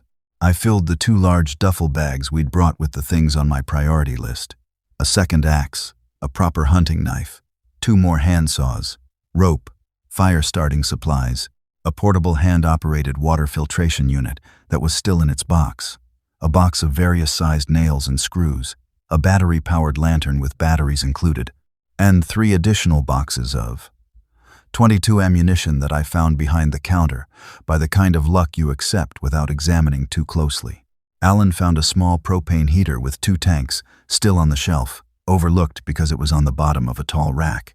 He grabbed it and both tanks without asking me. We were back out the delivery entrance and moving south along the building line in 18 minutes from when we'd entered. The grocery store was next. It was 3 blocks further into town, and I wanted to assess it before we committed to entering because the grocery was the most visible and obvious target for anyone else who'd been through here. We got to within a block of it and I stopped. There was a hand-lettered sign on a piece of cardboard in the middle of the road. It said, "Nothing left here. Go home." Below that, smaller, "If you can read this, we made it. We're at the Elk Lodge on Ridgeline Road. God bless." Alan looked at the sign. He said, "Other survivors." I said, "Possibly. The sign might be to deter looting by pretending the store's empty." He said, "It might also mean it's actually empty and there's a camp at the Elk Lodge." I said, "Yes." He said, "Ridgeline Road is east of town, goes up the hillside. I saw the sign when we came in." I said, "I know." We stood there for a minute. The town was quiet around us. A crow landed on the car in the road 30 feet away, looked at us, took off. I said, "We checked the grocery. If it's truly empty, we move to other stores. We don't go to the Elk Lodge today." He said, "Why not today?" I said, "Because we're not prepared for the variables. We don't know who's there or what the situation is. We go back, we discuss it with the group, and if we decide to make contact, we do it as a considered decision with a plan." He said, "Okay." The grocery was not empty, but it was close. The front had been heavily picked over. The entire perishable section was gone. Of course, weeks-old empty shelves. The canned goods aisle had been heavily hit, but the back of the store, the baking supplies aisle, had been left almost entirely untouched. This is something I've heard happens in initial panic looting events. People take what they recognize and what feels immediately useful and leave the parts of the store that seem unfamiliar or less urgent. Baking flour, sugar, cornmeal, yeast, baking powder, Large bags of dried beans and lentils, all still there. I loaded 2 full carts and we carried them out in 2 trips to the van, which Tyler had brought around to the back of the store when I signaled him. We also found, in the store's back room, a supply room that had been overlooked or perhaps avoided because its door was partially obstructed by a toppled shelving unit. Behind the door were supplies for the store's deli operation, most of which were useless, but also 4 5-gallon jugs of distilled water, a large sealed container of salt, and several cases of individually packaged condiments in commercial quantities. Not glamorous, but salt in quantity was more valuable than most people thought, and the water was immediately useful. We found fuel at the small engine repair shop at the south end of town, a partially filled fuel storage tank in the back with a manual pump, which we used to fill 4 large jerry cans we'd found in the hardware store. We were there 17 minutes. The total time in Clement was 41 minutes from when Alan and I left the van on foot to when we loaded the last bag and Tyler pulled us out of town heading north on the county road. Nobody spoke much on the drive back. When we got back, the unloading was fast because everyone came out to help. When it was done, and everything was spread across the porch and the yard, and Gwen and Judy were going through it all with the focused intensity of people who've been managing food anxiety for a month. Nora looked at the pile and then at me and said, "You did good, Dad." I said, "We did." I sat down on the porch step. Tyler sat down beside me. He said, "The sign, about the Elk Lodge." I said, "I know." He said, "How many people do you think?" I said, "I don't know." He said, "We should probably." I said, "I know. Give me a couple days to think about it." The Elk Lodge question sat on the table, unspoken in group conversations but present in side conversations, for 4 days. I spent those 4 days thinking through the variables and listening to people's opinions. Alan was measured about it, he thought. Contact was eventually inevitable, and it was better to make it on our terms. Gwen was cautious. She'd been cautious about the Briggs group, and she'd been right to be initially cautious. And the situation had worked out. But that didn't mean she was going to stop being cautious. Judy thought we should go and make contact. Tyler wanted to go but agreed it should be carefully planned. Pete said, "More people means more mouths, but also more hands. Depends on who they are." Sam said nothing but paid close attention to every conversation. On the 5th day, I said to the group, "Here's what I think. The sign on the road was informational, not aggressive. It was trying to communicate, not exclude. That suggests people at the Elk Lodge who are operating in reasonable good faith. The Elk Lodge itself, if I'm remembering the county map correctly, is a private facility up on a ridge east of town with a clear sight line in all directions, which is a defensible position. Someone chose that location deliberately, which suggests at least some strategic thinking. I said I thought we should make contact with a small group of 2 people, including me, from a distance, with the van visible and running, and the opening position being that we're not looking for anything except information sharing. No mention of our specific location. No invitation to come to us until we know more. Everyone agreed. The Elk Lodge was up a switchback road on the East Ridge, and the lodge itself sat on a cleared promontory with exactly the view I'd expected. You could see the entire valley floor, and the town below, and the roads running out of it in multiple directions. Whoever had chosen this position was smart. We saw the camp before they saw us. Or at least, that's what I thought. The Elk Lodge was a large log construction building, the kind built for corporate retreats and private hunting events, with a wide deck on the ridge-facing side and a parking area out front. In the parking area were 7 vehicles, including 2 pickup trucks, a recreational vehicle, and what appeared to be an older flatbed truck with a water tank mounted on it. On the deck, visible from the road below, were 2 people with what appeared to be rifles. They saw us the same time I saw them. I stopped the van about 200 yards from the entrance road and didn't move. After about 30 seconds, one of the figures on the deck raised an arm in what was either a wave or a signal to others inside. I watched. After another minute, a single person came down the entrance road toward us on foot. No visible weapon, hands at sides. The person who walked up to the van was a woman about 60 years old, with short white hair and the bearing of someone who has been in charge of things her whole life and is entirely comfortable with it. She stopped about 10 feet from my window. She said, "I'm going to guess you saw the sign." I said, "We saw the sign." She said, "You been in the area long?" I said, "Long enough. I didn't volunteer more than that." She studied me for a moment. She had eyes that didn't waste time. She said, My name is Helen Garrett. Before all of this, I was the County Emergency Management Director for 11 years. She paused. What did you do? I said. Regional Threat Assessment Analyst for the Mid-Atlantic Coordination Office. She was quiet for a moment. Then she smiled very slightly and said, Well, that explains the sign you wrote on your road. I said, You've been past our road. We've been looking at all the occupied locations in the county. You've got good string lines and reasonable smoke management, and you chose the right location.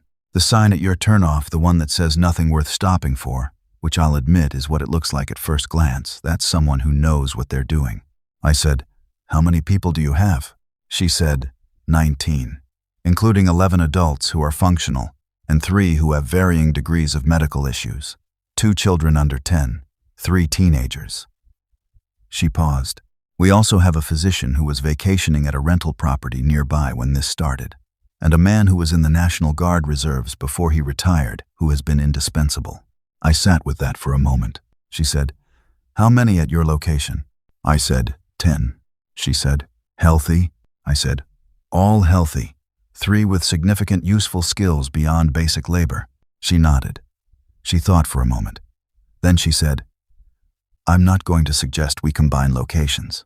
The logistics of that don't make sense at this point, but I'd like to suggest we formalize what appears to already be a neighboring relationship. Information sharing, resource coordination, mutual aid when appropriate. She paused. I've been trying to build a network of known safe locations in this county for 3 weeks. You'd be the 7th I've identified. The more connected we are, the better the odds of everyone getting through winter. I sat for a moment. Then I said, Okay, but I want to establish a communication protocol before we agree to anything else. And I want to meet more of your people before we make any commitments. She said, That's exactly how I would have answered that question. She said it without any irony at all, just as a plain observation. Helen Garrett and I talked for 40 minutes beside the van on the road below the lodge. I learned about the 19 people she'd assembled, a mix of county residents who'd known her from her emergency management work, and strangers who'd arrived with enough sense to think elevation and visibility were better than proximity to the town. I learned about what they'd observed in and around Clement over the past weeks, which filled in gaps in my own picture. I shared what I knew about the behavioral patterns I'd been documenting, and she listened and wrote things down in a notebook she produced from her jacket pocket. She told me that in the first 2 weeks there had been 5 separate approaches on the lodge by what she called the changed, which was how she referred to them. All 5 had been deflected without violence, primarily by using light and sound directed away from the lodge to draw them off and redirect their movement. This confirmed what Alan had said about light as an attractant and was something I wanted to bring back and discuss with the group. She told me there was another camp she'd connected with, about 12 miles north of Clement, where a man named Douglas Grant was running what sounded like a more formal operation, 15 people in a converted barn complex, with actual agriculture underway, cold weather crops already in the ground, 2 generators running on biodiesel they were producing from waste vegetable oil. She said Douglas was cautious but reasonable, and she was working on a regular communication schedule with him. Before I left, she said, I want to be direct about something. The food situation in this county is going to become critical before spring, even with foraging and hunting. We need to start talking about coordinated food production while there's still time to plant winter crops. I don't think any one group can sustain itself without the others. She paused. I'm not asking you to decide anything today, but I wanted you to have that information. I said, I appreciate the directness. She said, It's been my professional habit for 11 years. Hard to shake. I drove back with a lot to think about. The group meeting that night was the longest we'd had. I told them everything Helen had said. Alan had his structural engineer's mind working through the implications. Immediately coordinated food production meant shared labor and shared land, which meant questions of governance and resource allocation that would get complicated fast. Gwen was cautious but not dismissive. She'd absorbed what I'd said about the food math, and she was doing the arithmetic the same way I had. Judy said, A physician, that's not something we can walk away from lightly. Tyler said, The biodiesel operation. If that's real, it changes everything for winter. Pete sat in the corner listening to all of it. At the end, he said, Are we going to be okay? I said, Define okay. He said, "Are we going to get through this?" I said, "Yes, I think we can get through this. The first month was the most dangerous, and we've gotten through it. We've got shelter, water, food for the near term, and now we know we have neighbors with skills that complement ours. The odds are better now than they were." He said, "You don't know that for sure." I said, "No, I don't know anything for sure anymore. But the odds are better. That's what I can tell you." He looked at the fire in the wood stove through the window of the stove door. He said, "Okay, Gwen," later, in the dark of the small bedroom. "Do you really believe what you told him?" I said, "Yes, mostly." She said, "Mostly." I said, "The parts I'm not sure about aren't things that would be helped by telling him about them." She was quiet for a moment. Then she turned over, and I heard her breathing change into the slower rhythm of someone falling asleep, and I lay there listening to the forest and the night watch outside Tyler and Alan on first shift, and the crack of the fire in the wood stove working down. Day 40. I'm going to jump ahead here because some things need to be said about how the weeks settled into each other once we'd gotten through the initial crisis of establishing safety and supply. Life in the cabin had developed a texture that I don't think any of us would have predicted in those first chaotic days. We had routines that worked. Morning watch change at 6, perimeter check, breakfast, cooked by whoever had the morning kitchen rotation, which we'd established because it distributed the work, and also because it turned out that Tyler was a genuinely good cook, and we all benefited from having him in the rotation. Daily task assignments, posted on the back of the cabin door. Wood, water, foraging, watch, maintenance. Evening group check-in before dark. Night watch. The relationships between people had sorted themselves into something I can only describe as functional affection. Not the deep bonds of old friendship, but something more interesting. The practical closeness that comes from depending on people and seeing them perform well under pressure. Alan and I had developed a working relationship that was almost like what I'd had with my best colleagues in the office. The kind where you don't have to explain your reasoning to each other because you've already established the shared framework. Nora and Claire had become inseparable. Claire's English was perfect, but her family had apparently been mostly Russian-speaking at home, and she occasionally said things in Russian when she was startled or scared. And Nora, who had no Russian at all, had started learning the words Claire used because she wanted to understand what her friend was saying. By day 40, Nora could count to 10 in Russian and knew the words for water and tree and scared and safe. I watched this from across the room one afternoon and had a feeling that was complicated to name something between grief for everything these kids had lost and something else. Something like witnessing adaptation in its purest form. Pete and Sam had figured out a dynamic. They were an odd pair. Pete outgoing and physically confident. Sam quieter, more interior. But they spent a lot of time together and had developed a kind of non-verbal communication efficiency that I only noticed when I saw them coordinate a task. The way they moved around each other without discussion. Pete had taken it upon himself to teach Sam to fish, which was funny given that Nora had taught Pete, but I wasn't going to point that out. The things from the tree line continued periodic. Less frequent than the first weeks, but not gone. Every 4 or 5 days, something would move through the northern tree line, audible, occasionally visible at distance. Twice we'd had daytime incursions into the outer clearing, nothing that reached the string lines but close enough to require full lockdown protocol. Both times we held still and quiet, and they moved on. I'd been documenting every observation in a log I kept in the back of a notebook I'd found in the cabin. Date, time, direction of approach, duration of proximity, behavior observed, any anomalies. I shared the log with Helen Garrett when we met for our second information exchange, 2 weeks after the first meeting. She had a similar log. When we compared them, we found something interesting. The frequency of approaches at both locations had declined in a rough but consistent pattern since week 3. Not gone, but measurably less frequent. I didn't want to assume this meant they were dying off or moving away from the area. There were too many possible explanations, and some of them weren't reassuring, but it was data, and I filed it. On day 44, Tyler got hurt. He was doing maintenance on the stovepipe modification he'd rigged, which required him to get on the cabin roof. The roof had a shallow pitch and was manageable in good conditions, but we'd had rain for 3 days, and the wood shingles were slick. He went up, finished the work, started to come down, and slipped.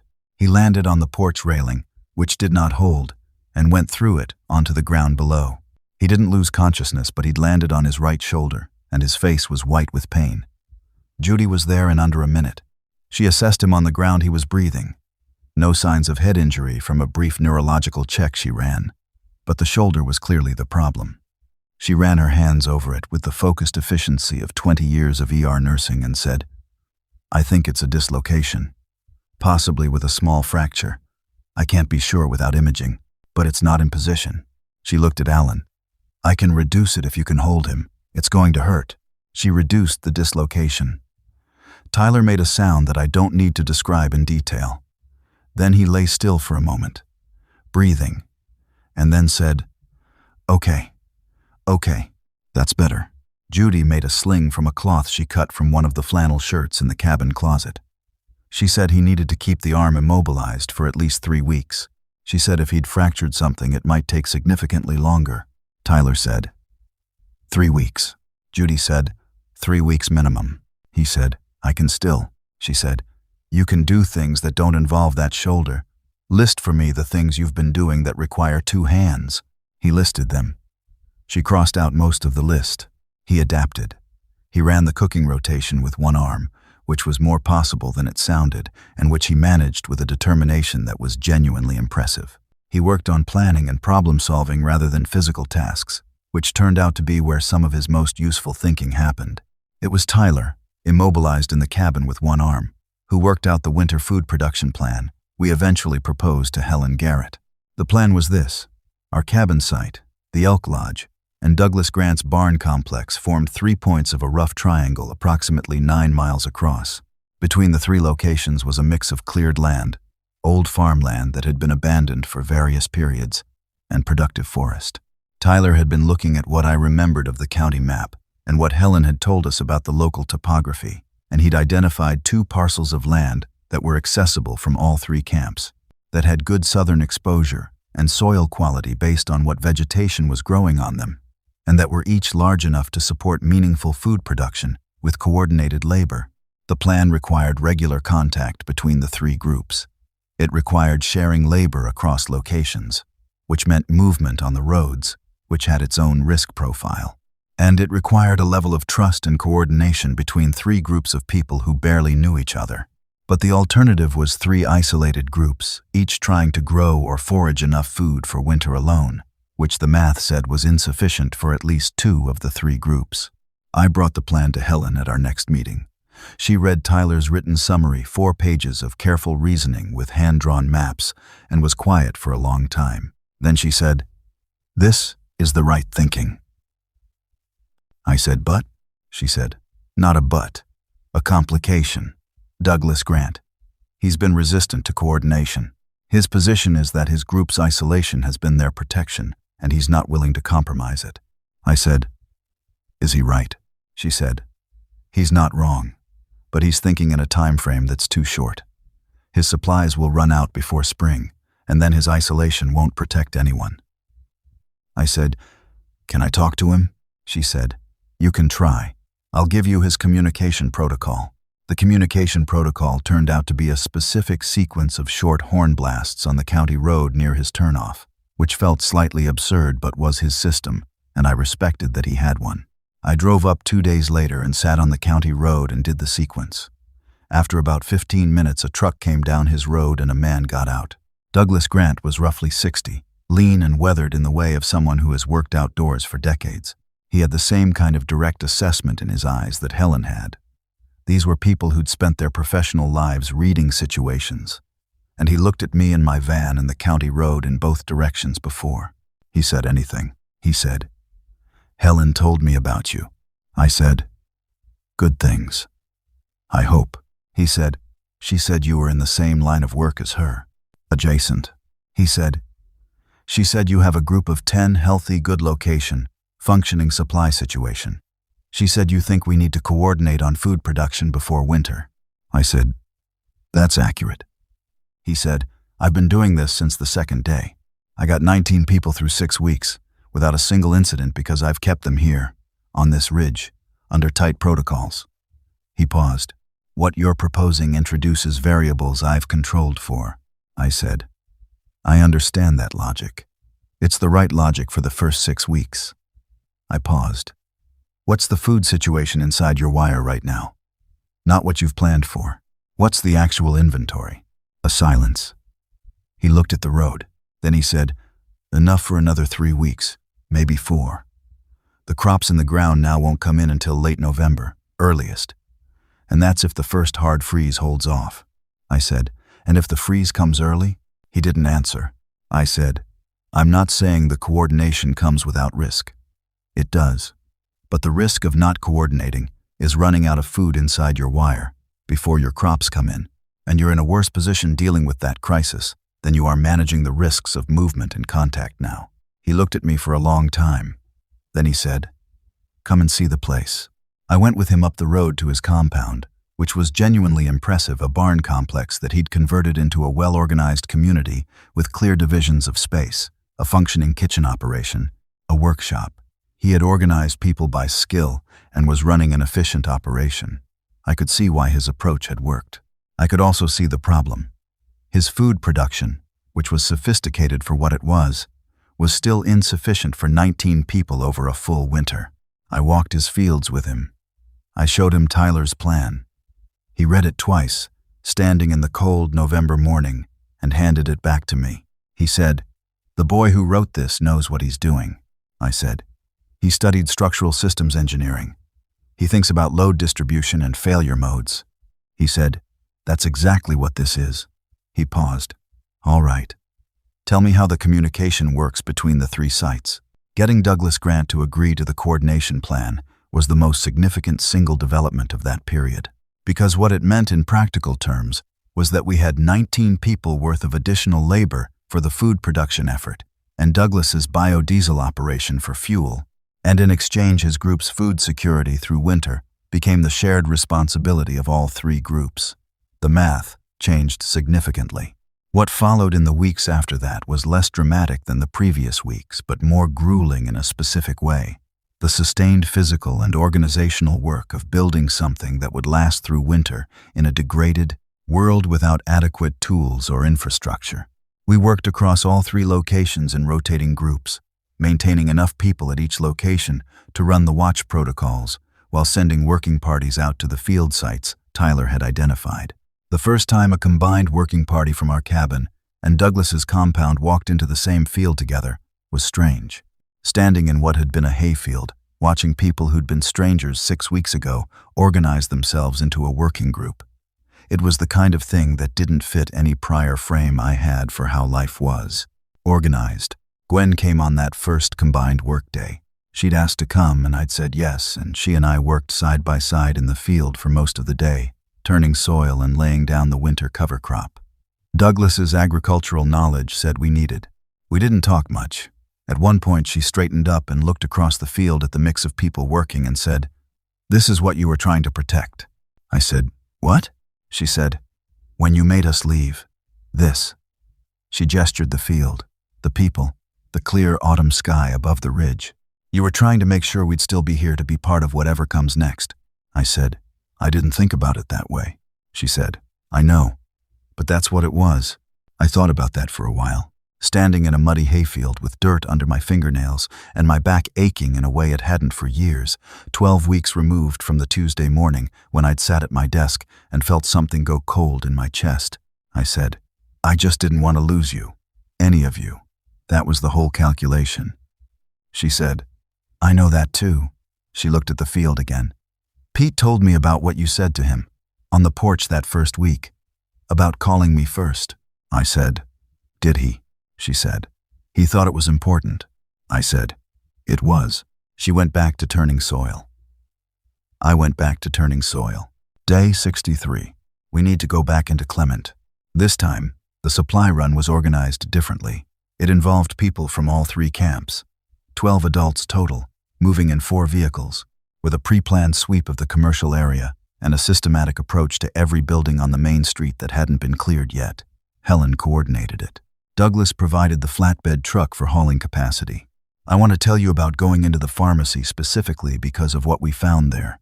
The pharmacy in Clement was a small, independent operation, the kind that was already rare before all of this. The front had been looted, cash register smashed, obvious over-the-counter medications taken. But pharmacies have a dispensary in the back that operates on completely different inventory from the retail floor, and the dispensary door had a commercial-grade lock. Tyler had come on this run, arm still in sling, specifically because we needed his mind on the building access problem. He looked at the dispensary door for about 3 minutes, and then had me help him with his good arm to remove the door hinge pins, rather than fight the lock. Door hinge pins on an interior door, even a commercial one, are accessible from the outside and don't require defeating the lock mechanism at all. The door swung free in about 8 minutes. What was inside? A dispensary full of medications in a degree of order and quantity that made Judy visibly emotional when she came in to assess it. Controlled substances were locked in a separate safe we couldn't open, but everything else, antibiotics in quantity, blood pressure medications, insulin, in a refrigerated unit that was no longer refrigerated, but in a cool enough environment that some of it might still be viable, asthma inhalers, anticoagulants, wound care supplies, injectable epinephrine, antifungals, anti-inflammatories, anti-nausea medications. It was a year's worth of supply for our combined groups, if we used it carefully. Judy went through everything systematically with the knowledge of what each medication was and who in our combined groups needed it or might need it. She made a list. We boxed everything up with reverence that felt slightly strange, but entirely genuine. Helen said, on the way out, "This changes the medical calculus through winter significantly." I said, "Yes." She said, "I want to make sure it's distributed fairly across the 3 groups." I said, "That's exactly what Judy's list is for." She looked at me. "You trusted me to say that." I said, "I did." She said, "Why?" I said, "Because you led with the distribution question before I could." She smiled slightly. 11 years of emergency management. You learn what leadership looks like under pressure. We were loading the last boxes when Sam came running from his position 2 blocks east, which was where he'd been on watch with one of Douglas's people. He was running hard, and he wasn't making noise, which told me immediately it was something that required quiet. He reached me and said, close to my ear, "There are 3 of them in the parking lot behind the hardware store. They were there when we got here. They haven't moved." I said, "Stationary?" He said, "Completely. Just standing. Facing west." I said, "Anything west of that parking lot?" He thought. "The old grain elevator. About 4 blocks. The grain elevator.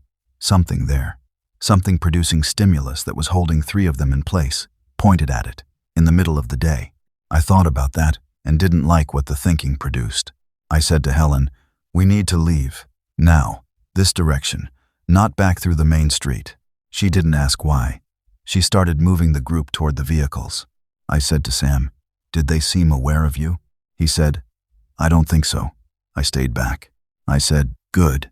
Come on." We got the vehicles out of Clement going south, and then immediately onto the West County Road that bypassed the town on a route I'd scoped. Nobody asked me to explain until we were 4 miles out and I pulled over. I told Helen about the 3 stationary figures facing the grain elevator.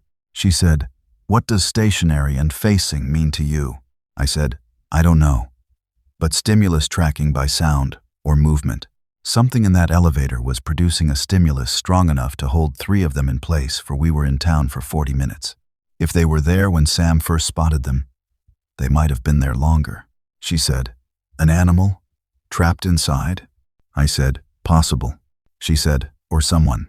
I said, "I didn't want to find out with 12 people and 4 vehicles on a supply run." She said, "Correct call. We should note the location and come back with a different configuration." Douglas, from the flatbed, said, "I want to go back now." Helen said, "Douglas." He said, "If there's someone in there." I said, "We don't know that. And if there is, they've been there through the time we were in town, and those 3 things were pointed at them, and nothing happened. Which means either they know how to stay quiet, or they're not alive." I paused. "Going back with 12 people and 4 vehicles in the middle of the day is how we lose people." Douglas looked at me for a long time. He said, "Tomorrow morning. First light. Small team." I said, That's a plan I can work with. The next morning, Douglas, Alan, Tyler with his sling, and me, the van. 4:30 in the morning. First light not yet, but coming. The parking lot behind the hardware store was empty.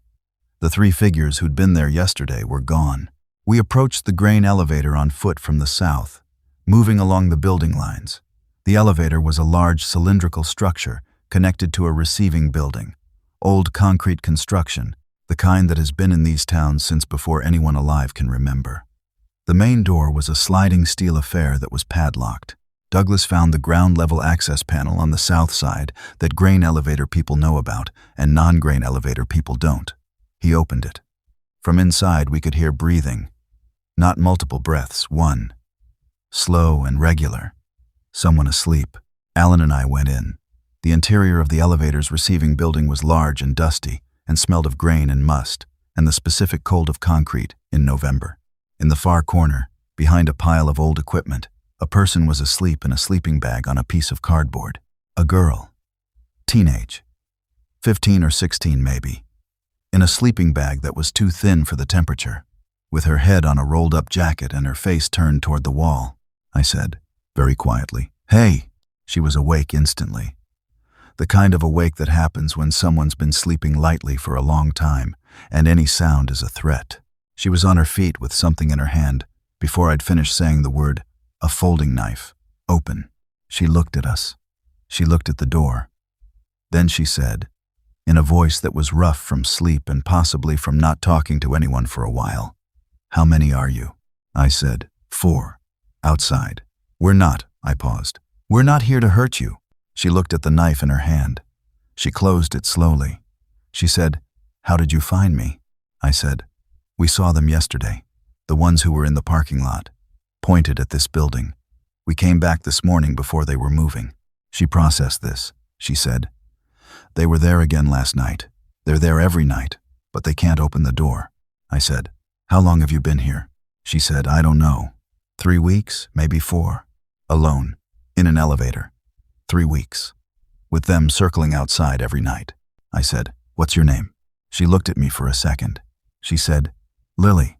I said, "Lily, we have a camp about 9 miles from here. We have 19 people." I stopped, recalculated across all 3 sites. "We have close to 50 people between 3 connected camps. We have food, water, shelter. We have a nurse and a physician." I paused. "You don't have to come. That's not what this is. But you're welcome to, if you want to." She looked at me for a very long time. In the growing light from the access panel, I could see how tired she was. Not just sleep-tired. The specific exhaustion of someone who has been holding themselves together by sheer will for weeks without support. She said, "Do you have a dog?" I blinked. "What?" "A dog. Do any of the camps have a dog?" I said, "We don't." She looked at the sleeping bag and the cardboard and the pile of equipment she'd been living behind. Then she started rolling up the sleeping bag. She said, "I had a dog. His name was Cooper. He ran when they first came." She said it flat, no affect, and kept rolling the sleeping bag. I said, "I'm sorry." She said, "Okay, let's go." Bringing Lily back was different from bringing the Briggs group. The Briggs group had been a functioning family unit with resources. Lily arrived with a sleeping bag, a folding knife, 3 cans of food, a flashlight, and a level of self-sufficiency that was impressive and concerning in equal measure. She'd survived 4 weeks alone in that elevator on a combination of scavenged supplies and a discipline about movement and sound that she'd worked out completely on her own. Gwen took one look at her and made her sit down and eat something before anything else happened. Lily sat at the table and ate a bowl of soup with a quality of attention that made it clear she'd been rationing to a level we hadn't experienced even in our tightest weeks. She ate the whole bowl. Gwen put another half bowl in front of her. She looked at it, and then at Gwen. Gwen said, "Eat." She ate. Nora sat across the table from her and didn't say anything, which was the right instinct. Claire stayed on her side of the room and watched with curious eyes. Pete and Sam were on the porch. Tyler came in from the shed and looked at the new person and then at me, and I gave him the short version with my hands small. 1. Safe. And he went to the stove and quietly made himself something to eat. I watched Lily in the cabin and I thought about my Tuesday morning 2 months ago. The moment when I'd felt the shape of what was coming before I could see it clearly. The 2 hours I'd had between knowing and acting. She'd been alone for 4 weeks in an elevator, surviving on nerve and scavenging, while 3 of them circled outside every night. 2 hours had made all the difference for my family. I thought about everyone who hadn't had 2 hours, everyone who'd had 2 minutes, or 30 seconds, or nothing. Everyone the warning system had failed, which was almost everyone. I thought about Tom Ridgefield, who'd wanted to schedule a meeting for Wednesday. I thought about Carol Bridger, who'd never texted me back.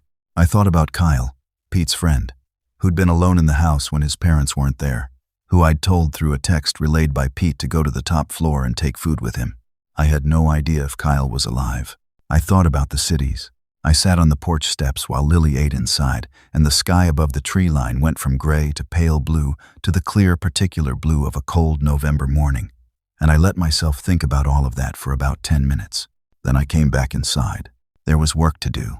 The winter production plan that Tyler had designed and Douglas had helped refine was underway in earnest by the 7th week. 2 field sites, about 8 acres total between them, planted with cold hardy varieties, winter squash that was already in, kale and spinach and hardneck garlic going in now, a green manure cover crop for the sections we'd use in spring. Not enough for a full year, but enough to change the winter food equation significantly. The labor across the 3 camps was coordinated on a rotating schedule, and we moved people between sites in the van and Douglas's truck along routes we'd mapped and cleared. The movement protocols were tight. Small groups only. 2 vehicles minimum, so there was backup if one broke down. Predetermined communication signals between camps, departure and arrival times noted and monitored with a 2-hour window before anyone started worrying. Lily went on the first fieldwork detail she was eligible for, 5 days after she arrived. She worked for 7 hours without complaint, which was more than most of the adults managed on the first few days, and she knew things about soil and planting that Douglas's team found useful. It turned out her grandmother had kept a kitchen garden her whole life, and Lily had grown up in it. Another thing a database doesn't capture the skills that live in a person's hands and in their memory of how a grandmother's hands moved. Sam and Lily found their way to each other sideways over the first 2 weeks, which I watched happen from a distance, with a kind of relief that felt almost normal. They were approximately the same age, and they were both people who processed things internally and talked when they had something to say, rather than filling silence. They started working the same tasks, not because anyone assigned them together, but because they kept ending up in the same place, making the same decisions about what needed doing. One afternoon I came back from the field site and found them both sitting on the porch roof in the late afternoon sun, not talking, just sitting. Lily was sharpening her knife. Sam was watching the tree line. The 2 of them, 2 kids who'd been surviving on nerve alone, sitting in the sun together. I went inside without saying anything. On day 71, the thing we'd been trying not to think about happened. 3 of Douglas's people were returning from the east field site, coming back along the county road in his truck, when they encountered a group on the road. Not a small group, Douglas's person who reported it said, 20 or more. Moving in a loose formation south along the road, slow, no apparent destination. Following the road's direction, the way water follows a gradient. They didn't follow the truck when the driver reversed and got off the road. But 20 of them on the county road, moving south, meant they were going to pass through the area our camps were in within the next several hours. Helen put out the communication signal to all 3 camps. Everyone on full lockdown protocols. No movement between sites, no fires, no generators. Wait. We sat in the cabin and waited. My family, the Briggs group, Lily, all 10 of us, in 400 square feet, with the wood stove banked to minimum, and the windows covered, and the string lines tensioned, and the 22 on the shelf above the door. We heard them in the night. Not close, they must have taken the main road through the valley, rather than the county road, but audible. The collective sound of 20-something people, who were not people, moving through the night. A sound that I can describe and that loses something essential in the description. A kind of distributed motion sound that was wrong in the way that all sounds from them were wrong. It went on for about 40 minutes, and then it was gone and the forest sounds came back.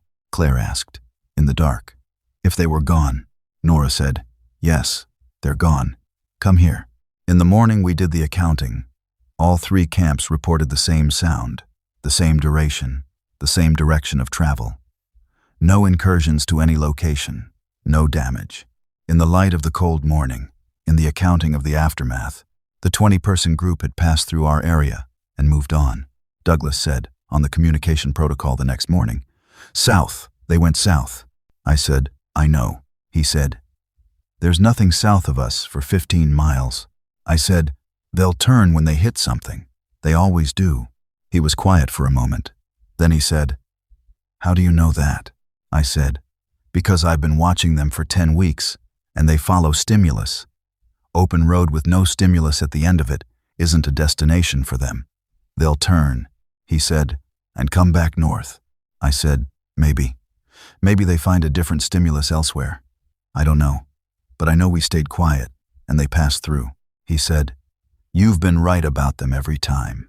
I said, I've been lucky, and I've been watching carefully. Those are related. On day 78, the first real frost came. I'd been watching the temperature trend and knew it was coming, but there's a difference between watching a temperature trend and waking up to ice on the ground that doesn't melt by midday. The world got harder and quieter at the same time. The morning walks went from damp and cold to sharp and dry. The kind of cold where your breath is visible from the first step out the door, and the fallen leaves crunch under your feet, and the creek has a skim of ice on the still edges. We'd planned for this. The woodpile was the most substantial it had ever been. The propane situation was manageable. The food in the root cellar we'd dug a project Tyler had supervised despite his arm. An actual proper root cellar behind the storage shed, lined and sealed against temperature variation, was enough to see us through if the math held. What the frost did that I hadn't fully planned for was change the equation outside. The approaches from the tree line stopped. Completely stopped. I did the daily perimeter walk on the morning after the first freeze, and the only tracks in the ground were from animals, deer, rabbit, once a fox. No human-shaped dragging movement. No sound from the north tree line that night, or the night after, or the night after that. We held the watch protocols because the absence of something you've been watching for is exactly when you drop your guard at the worst possible time.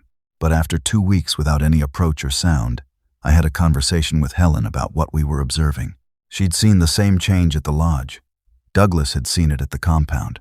All 3 camps reporting the same thing. After the first sustained freeze, the activity that had been periodic through the autumn had stopped. Helen said, "What does that tell you?" I said, "I don't know. Either the cold is affecting them in some way that reduces movement, or they've moved to where there's more stimulus, and they've left this area, or something else that I don't have enough information to assess." She said, "The physician thinks the cold matters, that whatever changed in them, the mechanism might be affected by sustained low temperature." I said, "That's a hypothesis worth holding carefully." She said, "He's careful about it. He's not claiming more than he knows." I said, "Good. That's the right approach." The winter settled in around us, and the 3 camps learned to live inside it. Douglas's biodiesel operation, which he finally brought us to see in detail in week 9, was genuinely impressive. He'd adapted a fryer oil setup into a production system, using waste vegetable oil from the restaurant supply he'd found in Clement's restaurant supply store, and was producing a workable fuel that ran in the diesel trucks with some modification. Limited supply, but enough to keep the vehicles functional for essential movement. The cabin in winter was a different place than the cabin in autumn. Smaller, in the way that enclosed spaces become smaller when the outside world becomes less accessible. The ceiling felt lower. The walls felt closer. 400 square feet and 10 people through the short days and long nights of December. We developed the things that you develop. Rituals. Gwen started reading aloud in the evenings. Things from the books she'd found on the cabin's small shelf my father had kept. A shelf of old novels that I'd never paid attention to. She read 2 chapters a night after dinner, and everyone came to it gradually. Even Douglas's people when they were at the cabin for a coordination meeting and were still there when she started reading. Alan said once, afterward, that it was the thing that felt most like before. Not trying to recreate before, just having the specific pleasure of a story told in a room, which has been a human thing since before there was electricity, and it turned out it didn't require electricity now either. Tyler had the sling off by mid-December. The shoulder was functional, not back to full strength, but manageable. He celebrated by cooking the most elaborate meal he'd managed so far, using dried herbs from the stores and a combination of root vegetables and the last of the wild mushrooms. Nora and I had dried in October, and it tasted better than anything I remembered eating in what felt like a previous life. We ate it around the table, all 10 of us, with candles, because we had enough candles now from a case we'd found in a Clement storage room, and Gwen had decided candles at dinner were a thing we were going to do. Lily ate with us. She'd stopped sitting slightly away from the group around day 12 and had moved, by degrees, to fully inside whatever our version of together was. She still didn't talk a lot, but when she did, what she said was worth listening to. She said once, over dinner, looking at the candles, "Cooper used to love this, being inside where it was warm. He'd put his head on my feet." Nobody said anything. Nora reached across and touched her hand. Lily looked at the candles. Then Nora said, "What kind of dog was he?" And Lily said, "A mutt, brown and white. He had one ear that went up and one that didn't, and he thought he was much bigger than he was." Nora said, "That's the best kind." Lily said, "Yeah." She almost smiled. "Yeah, it is.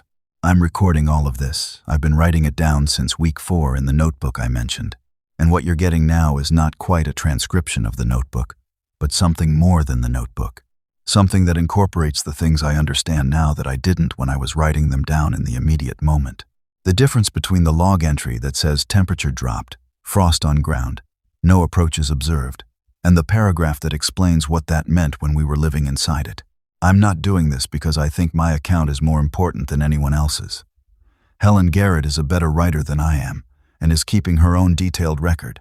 Douglas Grant, it turns out, writes with a precision that reflects his engineering background and keeps the most rigorous daily log of anyone in the 3 camps. Tyler has been drawing actual illustrations of the camp, the fields, the people, with his good arm, and the images are extraordinary. I'm doing this because I was the one who saw it coming on a Tuesday morning, and because the act of seeing it coming created a responsibility to say it clearly, to account for what I saw and what I did with what I saw, the things that worked and the things that didn't, and the things I'd never thought to plan for. The human things. That's what I didn't plan for. Not because I didn't care about them, but because they weren't in the analytical framework I'd been using. You can calculate food calorie density per volume, and you can model the effective range of a .22 rifle, and you can estimate the probability of approach events based on observed behavioral patterns. You can't calculate what it means for Nora to teach a traumatized 8-year-old girl to fish, or what it means for Tyler to figure out a smoke dispersal solution while sitting immobilized with his arm in a sling, or what it means for Pete to go from standing in a kitchen with his soccer cleats in his hand to working side by side in a muddy November field with a man he's never met before, because the food that man grows is food we'll all need. You can't model what it means to find a teenage girl who's been alone for a month in a grain elevator and bring her out into the morning light and drive her to a place where someone will make her eat soup. The analytical framework was right. The analysis was right. The calculation I made that Tuesday morning was the correct calculation. But the things that came after, the things that made the difference between surviving and living through this, whatever this is, those weren't in any framework I'd been trained to use. My father bought this cabin because he liked to be in the woods and he liked to hunt, and he liked the particular quiet that this ridge gives you in the early morning. He never said anything to me about it being a refuge. He never thought of it in those terms. He just loved it. I'm sitting on the porch right now, early morning, the kind of morning where the cold is deep and absolute, and the sky is the blue that only happens in winter above mountains, and the snow on the clearing is unmarked, and the forest is the specific silence of deep winter. The smoke from the stovepipe goes up and disperses the way Tyler designed it to, thin and wide and barely visible. Inside, I can hear Gwen making coffee. I can hear Nora still asleep, the sound of her breathing from the loft. Pete left 20 minutes ago to go to the morning watch position in the tree line to the north, moving quiet, the way he learned to move. Sam will relieve him in 2 hours. This is what it looks like from the inside. This is what surviving looks like when it's actually happening. Not the version in any framework or model or training exercise, but the thing itself, which is messier and stranger and more human than I could have anticipated. The cold is deep enough that my breath is visible in front of me, even sitting still. I should go inside, but I'll sit here for another few minutes. The sky is an unusual color this morning, clear in a way that feels almost too clear, the kind of clarity you only get at altitude in winter. I've been trying to remember what my father said about mornings like this. Something about how the clear, cold mornings were the good ones, that you could trust a sky that color. I don't know if he was right. I don't know what I can trust anymore and what I can't, but I know the smoke is dispersed and the string lines are set and 10 people are fed and warm inside a 400-square-foot cabin that has held us through 3 months of things I don't have complete language for. The notebook is almost full. I'll need to find another one, but there's time for that. There's time. Helen is coming tomorrow morning with the physician and 2 of her people for a coordination meeting. Douglas is sending Tyler's newest production plan back with notes he's made. We're going to talk about the spring planting timeline and about the communication network he and Helen have been building with 2 other camps they've identified, further east, toward the ridge. More people, more variables, more of the things that can't be calculated until you're inside them. I went inside and sat at the table, and Gwen put coffee in front of me without saying anything. Nora came down the ladder from the loft with her hair sideways and her notebook under her arm. She sat across from me and started drawing. I said, "What are you drawing?" She said, "The morning, the way it looked from the window." I said, "Show me." She turned the notebook. She'd drawn the tree line and the snow and the sky above it with a careful hand, the particular sky I'd been sitting under on the porch. In the corner of the drawing, barely visible, a shape, 2 figures standing at the edge of the trees, looking at the cabin. I looked at the drawing for a moment. I said, "Is that us?" She said, "No. I don't know who they are. I just imagined them there, looking at the light." I looked at the drawing and thought about that. Then I said, "I think people are going to want to come toward the light for a long time. We should be ready for that."